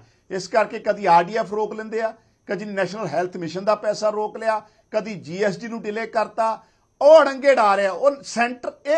ਇਸੇ ਮਾਮਲੇ ਤੇ ਪੰਜਾਬ ਦੀਆਂ ਸਾਰੀਆਂ ਪਾਰਟੀਆਂ ਨੂੰ ਇਕੱਠੇ ਹੋਣਾ ਚਾਹੀਦਾ, ਬਲਕਿ ਪੰਜਾਬ ਦੀਆਂ ਜਿਹੜੀਆਂ ਦੂਜੀਆਂ ਆਪੋਜੀਸ਼ਨ ਪਾਰਟੀਆਂ ਉਹ ਜਾ ਕੇ ਜਿਹੜਾ ਆ ਬੀਜੇਪੀ ਦੇ ਪਾਲੇ 'ਚ ਖੜ ਜਾਂਦੀਆਂ। ਸੋ ਇੱਥੋਂ ਪਤਾ ਲੱਗਦਾ ਹੈ ਕਿ ਪੰਜਾਬ ਦੇ ਪ੍ਰਤੀ ਸੁਰਦ ਨਹੀਂ ਆ, ਲੇਕਿਨ ਅਸੀਂ ਇਹ ਪੰਜਾਬ ਦਾ ਹੱਕ ਹੈ, ਭੀਖ ਨਹੀਂ ਗੀ। ਇਹ ਸੈਂਟਰ ਦੀ ਜ਼ਿੰਮੇਵਾਰੀ ਆ ਕਿ ਪੰਜਾਬ ਦਾ ਬਣਦਾ ਹੱਕ, ਪੰਜਾਬ ਦਾ ਬਣਦਾ ਪੈਸਾ ਉਹਨੂੰ ਦੇਣਾ, ਕਿਉਂਕਿ ਪੰਜਾਬ 'ਚੋਂ ਜਿਹੜਾ ਟੈਕਸ ਕਲੈਕਸ਼ਨ ਹੁੰਦੀ ਆ ਉਹੀ ਸੈਂਟਰ ਨੂੰ ਜਾਂਦਾ ਹੈ। ਲੇਕਿਨ ਇਹ ਤੇ ਬੀਜੇਪੀ ਦੀ ਤਾਨਾਸ਼ਾਹੀ ਆ। ਇਸ ਤਾਨਾਸ਼ਾਹੀ ਦੇ ਖਿਲਾਫ ਹੀ ਤੇ ਇੰਡੀਆ ਗੱਠਜੋੜ ਬਣਿਆ। ਦੇਖੋ, ਤਮਾਮ ਪਾਰਟੀਆਂ ਦੇ ਜ਼ਿਕਰ ਕਰਦੇ ਨਜ਼ਰ ਆਏ, ਕਹਿੰਦੇ ਗਵਰਨੈਂਸ ਕਿਸ ਤਰੀਕੇ ਦੀ, ਉਸ ਦੇ ਆਧਾਰ ਦੇ ਉੱਤੇ ਬੈਸਟ ਸੀਐਮ ਚੁਣਿਆ ਜਾਂਦਾ ਹੈ ਜਾਂ ਬੈਸਟ ਸੀਐਮ ਕਿਹਾ ਜਾਂਦਾ ਹੈ। ਤੁਸੀਂ ਦਾਅਵਾ ਕਰਦੇ ਹੋ ਕਿ ਬੈਸਟ ਗਵਰਨੈਂਸ ਦੇ ਰਹੇ ਨੇ ਭਗਵੰਤ ਮਾਨ ਜੀ? ਯੈਸ, ਬੈਸਟ ਗਵਰਨੈਂਸ 'ਚ ਮੈਂ ਕਿਹਾ ਨਾ, ਕਰਪਸ਼ਨ ਦੀ ਗੱਲ ਹੈ ਜੀ, ਲੋਕਾਂ ਨੂੰ ਸੁਵਿਧਾਵਾਂ ਦੇਣ ਦੀ ਗੱਲ ਹੈ, ਨੌਜਵਾਨਾਂ ਨੂੰ ਨੌਕਰੀਆਂ ਦੇਣ ਦੀ ਗੱਲ ਹੈ, ਜਵਾਬ ਲਓ। ਠੀਕ ਹੈ, ਬਹਾਲੀ ਕਰਨ ਦੀ ਗੱਲ ਹੈ। ਮੈਂ ਚੰਨੀ ਦਾ ਰੁਕ ਕਰਨਾ, ਪਰ ਉਸ ਤੋਂ ਪਹਿਲਾਂ ਖੜਿਆਲ ਸਾਹਿਬ ਬਹੁਤ ਛੋਟਾ ਜਿਹਾ ਰਿਐਕਸ਼ਨ ਸਰ ਪਲੀਜ਼, ਜ਼ਿਆਦਾ ਟਾਈਮ ਨਾ ਲਿਓ। ਚੰਨੀ ਜੀ ਬਹੁਤ ਦੇਰ ਦੇ ਵੇਟ ਕਰ ਰਹੇ ਦੀ ਗੱਲ ਹੈ, ਇਹ ਮਾਨ ਸਾਹਿਬ ਨੇ ਕਰਕੇ ਵਿਖਾਇਆ, ਤੇ ਬੈਸਟ ਕਿਉਂ ਨਹੀਂ ਹੈ? ਠੀਕ ਹੈ, ਜਵਾਬ ਲਓ ਸਰ। ਖੜਿਆਲ ਜੀ। ਗੌਰਵ ਜੀ ਆਪਾਂ ਗਵਰਨੈਂਸ ਦੇਖ ਲੈਂਦੇ ਆਮ ਆਦਮੀ ਪਾਰਟੀ ਦੀ ਸਰਕਾਰ ਦੀ। ਤੁਸੀਂ ਦੇਖੋ, ਇਹਨਾਂ ਨੇ ਆਪ ਬੜੀ ਦਫਾ ਕਿਹਾ ਵੀ ਬਾਰਡਰ ਪਾਰ ਤੋਂ ਨਸ਼ਾ ਆ ਰਿਹਾ ਹੈ। ਸਾਡੀ ਬਾਰਡਰ ਸਟੇਟ ਹੈ, ਸੈਂਸਿਟਿਵ ਸਟੇਟ ਹੈ ਪੰਜਾਬ, ਉਹਦੇ ਬਾਵਜੂਦ ਸੀਐਮ ਭਗਵੰਤ ਮਾਨ ਸਾਹਿਬ ਕਿੰਨੀ ਦਫਾ ਬਾਰਡਰ ਜ਼ਿਲ੍ਹਿਆਂ 'ਚ ਜਾ ਕੇ ਆਏ ਹੈ? ਮੈਨੂੰ ਇੱਕ ਦਫਾ ਦੱਸ ਦੇਣ। 1.5 ਸਾਲ ਦੇ ਵਿੱਚ ਇੱਕ ਵੀ ਵਿਜ਼ਿਟ ਕੀਤੀ ਉਹਨਾਂ ਨੇ ਤਾਂ ਆਪਣੀ ਜ਼ਿੰਮੇਵਾਰੀ ਨਹੀਂ ਨਿਭਾਈ, ਕਿਉਂਕਿ ਕੈਂਪੇਨਿੰਗ ਕਰਨਾ ਜ਼ਰੂਰੀ ਹੈ। ਸੀਐਮ ਸਾਹਿਬ ਦੀ ਪ੍ਰਾਇੋਰਟੀ ਕੁਝ ਹੋਰ ਹੈ, ਪੰਜਾਬ ਤੇ ਪੰਜਾਬ ਦਾ ਵੈਲਫੇਅਰ, ਪੰਜਾਬ ਦੀ ਗਵਰਨੈਂਸ ਨਹੀਂ ਹੈ। ਲੇਕਿਨ ਗਵਰਨਰ ਸਾਹਿਬ ਨੂੰ ਜਾਣਾ ਪਿਆ, ਇੱਕ ਨਹੀਂ, ਦੋ ਨਹੀਂ, ਤਿੰਨ ਨਹੀਂ, 4 ਦਫਾ, ਤੇ ਜਾ ਕੇ ਜਾਇਜ਼ਾ ਲਿਆ ਤੇ ਐਕਸ਼ਨ ਆਰਡਰ ਕੀਤਾ, ਜੋ ਸਾਡੇ ਸੀਐਮ ਭਗਵੰਤ ਮਾਨ ਸਾਹਿਬ ਨੂੰ ਕਰਨਾ ਚਾਹੀਦਾ ਸੀਗਾ। ਦੂਜੀ ਗੱਲ ਇਹ ਹੈ ਕਿ ਸੀਐਮ ਸਾਹਿਬ ਤੇ ਗਵਰਨਰ ਸਾਹਿਬ ਦੇ ਵਿੱਚ ਕਿੱਥੇ ਦਾ ਇੱਕ ਹੈਲਦੀ ਰਿਲੇਸ਼ਨ, ਇੱਕ ਵਧੀਆ ਵਰਕ ਇਕੁਏਸ਼ਨ ਹੋਣੀ ਚਾਹੀਦੀ ਸੀਗੀ। ਲੇਕਿਨ ਗੌਰਵ ਜੀ, ਦੇਖਣ ਨੂੰ ਕੀ ਮਿਲਦਾ ਕਿ ਸੀਐਮ ਸਾਹਿਬ ਬੜੇ ਪਰਸਨਲ ਕਮੈਂਟਸ ਕਰਦੇ ਆ ਗਵਰਨਰ ਸਾਹਿਬ ਲਈ। ਤੇ ਜਦੋਂ ਸੁਪਰੀਮ ਕੋਰਟ ਵੀ ਇਹ ਗਏ ਸੀ, ਸਾਡੇ ਪੰਜਾਬ ਦੇ ਟੈਕਸਪੇਅਰ ਦਾ ਪੈਸਾ ਖਰਚ ਕੇ ਦੋਹਰੇ ਮਾਪਦੰਡ ਦਿਖਾ ਕੇ, ਪਹਿਲਾਂ ਕਹਿੰਦੇ ਸੀਗੇ ਖਜ਼ਾਨੇ ਚੋਂ ਪੈਸਾ ਨਹੀਂ ਖਰਚਣਾ ਚਾਹੀਦਾ ਜਦੋਂ ਕੋਰਟ ਜਾਂਦੇ ਹੋ, ਆਪ ਪੈਸਾ ਲਾ ਕੇ ਗਏ, ਤੇ ਸੁਪਰੀਮ ਕੋਰਟ ਨੇ ਕਲੀਅਰਲੀ ਕਿਹਾ ਕਿ ਤੁਹਾਡੇ ਸ਼ਬਦ ਵੀ ਅਪਮਾਨਜਨਕ ਸੀਗੇ, ਅਨਕਨਸਟੀਟਿਊਸ਼ਨਲ ਸੀਗੇ, ਨਾਲੇ ਤੁਹਾਡੀ ਜ਼ਿੰਮੇਵਾਰੀ ਹੈ ਜਵਾਬ ਦੇਣ ਦੀ। ਉਹਦੇ ਬਾਵਜੂਦ ਜਵਾਬ ਦਿੱਤਾ ਇਹਨਾਂ ਨੇ, ਉਹਦੇ ਬਾਵਜੂਦ ਜਵਾਬ ਨਹੀਂ ਦਿੱਤਾ ਇੰਨੇ ਲੈਟਰਾਂ ਦਾ। ਤੇ ਆਮ ਆਦਮੀ ਪਾਰਟੀ ਸੰਵਿਧਾਨ ਨੂੰ ਵੀ ਵਾਇਲੇਟ ਕਰ ਰਹੀ ਹੈ। ਸਵਾਲ ਦੇਖੋ, ਉਹੀ ਸਟੈਂਡ ਕਰਦਾ। ਮੈਂ ਵਾਰ-ਵਾਰ ਉਹੀ ਕਹਿ ਰਿਹਾ ਕਿ ਜੇ ਆਧਾਰ ਬੈਸਟ ਸੀਐਮ ਚੁਣਨ ਦਾ, ਤਾਂ ਬੈਸਟ ਸੀਐਮ ਜੇ ਨਹੀਂ ਕਿਹਾ ਜਾ ਰਿਹਾ ਤਾਂ ਉਸ ਦਾ ਵੀ ਕੋਈ ਆਧਾਰ ਹੋਣਾ ਚਾਹੀਦਾ ਕਿ ਵਾਕਈ ਟਸਲ ਨੂੰ ਬੇਸ ਬਣਾ ਦਿੱਤਾ ਜਾਵੇ। ਮੈਂ 25 ਫੇਲਿਅਰਸ ਗਨਾਤੇ ਗੌਰਵ ਜੀ, 25 ਫੇਲਿਅਰਸ। ਠੀਕ ਹੈ, ਮੈਂ ਜਵਾਬ ਲਵਾਂਗਾ ਕੰਗ ਜੀ ਤੋਂ। ਮੈਨੂੰ ਲੱਗਦਾ ਉਹ ਵੀ ਇੱਕ ਲਿਸਟ ਲੈ ਕੇ ਬੈਠੇ ਨੇ, ਅੱਜ ਇੱਕ ਤੁਸੀਂ ਵੀ ਲਿਸਟ ਲੈ ਕੇ ਬੈਠੇ ਹੋ। ਇਹ ਜਨਤਾ ਨੇ ਤੈਅ ਕਰਨਾ ਹੈ ਕਿ ਬੈਸਟ ਵਾਲੇ ਪਾਸੇ ਕੌਣ ਜਾ ਰਿਹਾ ਹੈ, ਬੈਸਟ ਵਾਲੇ ਪਾਸੇ ਜਾ ਕੌਣ ਰਿਹਾ। ਚੰਨੀ ਜੀ ਸਰ, ਕਿ ਇਸ ਨੂੰ 2024 ਦੀਆਂ ਚੋਣਾਂ ਦੀ ਤਿਆਰੀ ਸਮਝਿਆ ਜਾਵੇ ਕਿ ਬੈਸਟ ਸੀਐਮ ਪੰਜਾਬ ਦੇ ਵਿੱਚ ਦੇ ਦਿੱਤਾ ਆਮ ਆਦਮੀ ਪਾਰਟੀ ਨੇ? ਮੈਂ ਇਹ ਸਵਾਲ ਇਸ ਕਰਕੇ ਵੀ ਤੁਹਾਨੂੰ ਪੁੱਛ ਰਿਹਾ ਕਿਉਂਕਿ ਬੀਜੇਪੀ ਦੀ ਇਸ ਸਮੇਂ ਸੱਤਾ ਹੈ ਦੇਸ਼ ਦੇ ਵਿੱਚ, ਤਾਂ ਆਮ ਆਦਮੀ ਪਾਰਟੀ ਦੇ ਫੋਕਸ ਦੇ ਉੱਤੇ ਇਸ ਸਮੇਂ ਲੋਕ ਸਭਾ ਚੋਣਾਂ ਵੀ ਨੇ। ਦੇਖੋ ਗੌਰਵ, ਇਹ ਤਾਂ 2024 ਚ ਜਿਹੜੀਆਂ ਚੋਣਾਂ ਆਣੀਆਂ ਨੇ ਉਹਨਾਂ ਨੇ ਦੱਸ ਦੇਣਾ ਜੀ, ਪਰ ਇਹ ਇੱਕ ਆਪਣੇ ਪਤਲੇ ਹੋਏ ਨੇ ਕਿ ਥਾਂ ਤੇ 26 ਪਾਰਟੀਆਂ ਦਾ ਅਲਾਇੰਸ ਉੱਥੇ ਨੈਸ਼ਨਲ ਲੈਵਲ ਤੇ ਕਰ ਰਹੇ ਆ, ਔਰ ਕੋਈ ਫਿਲਾਸਫੀ, ਕੋਈ ਆਈਡੀਓਲੋਜੀ, ਕੋਈ ਕਮਿਟਮੈਂਟ, ਕੋਈ ਪਲਾਨ, ਕੋਈ ਪ੍ਰੋਗਰਾਮ, ਉਹ ਕਹਿੰਦੇ ਸਾਰੇ ਢੱਠੇ ਕੂਚ ਜਾਣ, ਅਸੀਂ ਤਾਂ ਸਿਰਫ ਮੋਦੀ ਹਟਾਉਣ, ਪ੍ਰੋਗਰਾਮ ਕੋਈ ਨਹੀਂ, ਮੋਦੀ ਹਟਾਉਣਾ ਹੀ ਪ੍ਰੋਗਰਾਮ ਹੈ। ਇਹ ਕਿਹੜਾ ਪ੍ਰੋਗਰਾਮ ਹੁੰਦਾ ਜੀ? ਔਰ ਹੋਰ ਤੁਸੀਂ ਦੇਖੋ ਕਿ ਜਿਹੜਾ ਇਹਨਾਂ ਨੇ ਹੁਣ ਸਨਾਤਨ ਧਰਮ ਤੇ ਵੀ ਸਾਰੀਆਂ ਟਿੱਪਣੀਆਂ ਸ਼ੁਰੂ ਕਰਤੀਆਂ, ਤੁਸੀਂ ਹਿੰਦੁਸਤਾਨ ਦੇ ਵਿੱਚੋਂ ਹਿੰਦੂਆਂ ਨੂੰ ਕੱਢ ਦਿਓ। ਚਲੋ ਇਹ ਗੱਲਾਂ ਆਪਣੀਆਂ ਉੱਪਰਲੇ ਲੈਵਲ ਦੀਆਂ ਨੇ। ਮੈਂ ਇਹ ਦੱਸਣਾ ਚਾਹੁੰਦਾ ਕਿ ਜੇ ਇਹ ਕਹਿੰਦੇ ਬਹੁਤ ਵਧੀਆ ਐਡਮਿਨਿਸਟ੍ਰੇਟਰ ਨੇ, ਮੈਂ ਕਹਿੰਦਾ ਇਦੋਂ ਵਧੀਆ ਤਾਂ ਐਡਮਿਨਿਸਟ੍ਰੇਟਰ, ਹਾਲਾਂਕਿ ਉਹ ਵੀ ਆਪੋਜੀਸ਼ਨ ਪਾਰਟੀ ਦਾ ਹਿਮਾਚਲ ਪ੍ਰਦੇਸ਼ ਦਾ ਚੀਫ ਮਿਨਿਸਟਰ ਹੈ, ਉਹਨੇ ਸਾਰਿਆਂ ਨੂੰ ਬੁਲਾ ਕੇ ਆਪਣਾ ਸਾਰਾ ਕੁਝ ਕਰਾ ਕੇ ਹੀ is getting much more central assistance, ਜਿਹੜਾ ਆਪਣਾ ਫਲੱਡਸ ਵਗੈਰਾ ਹੈ। ਇਹਨਾਂ ਨੇ ਕੀ ਕੀਤਾ?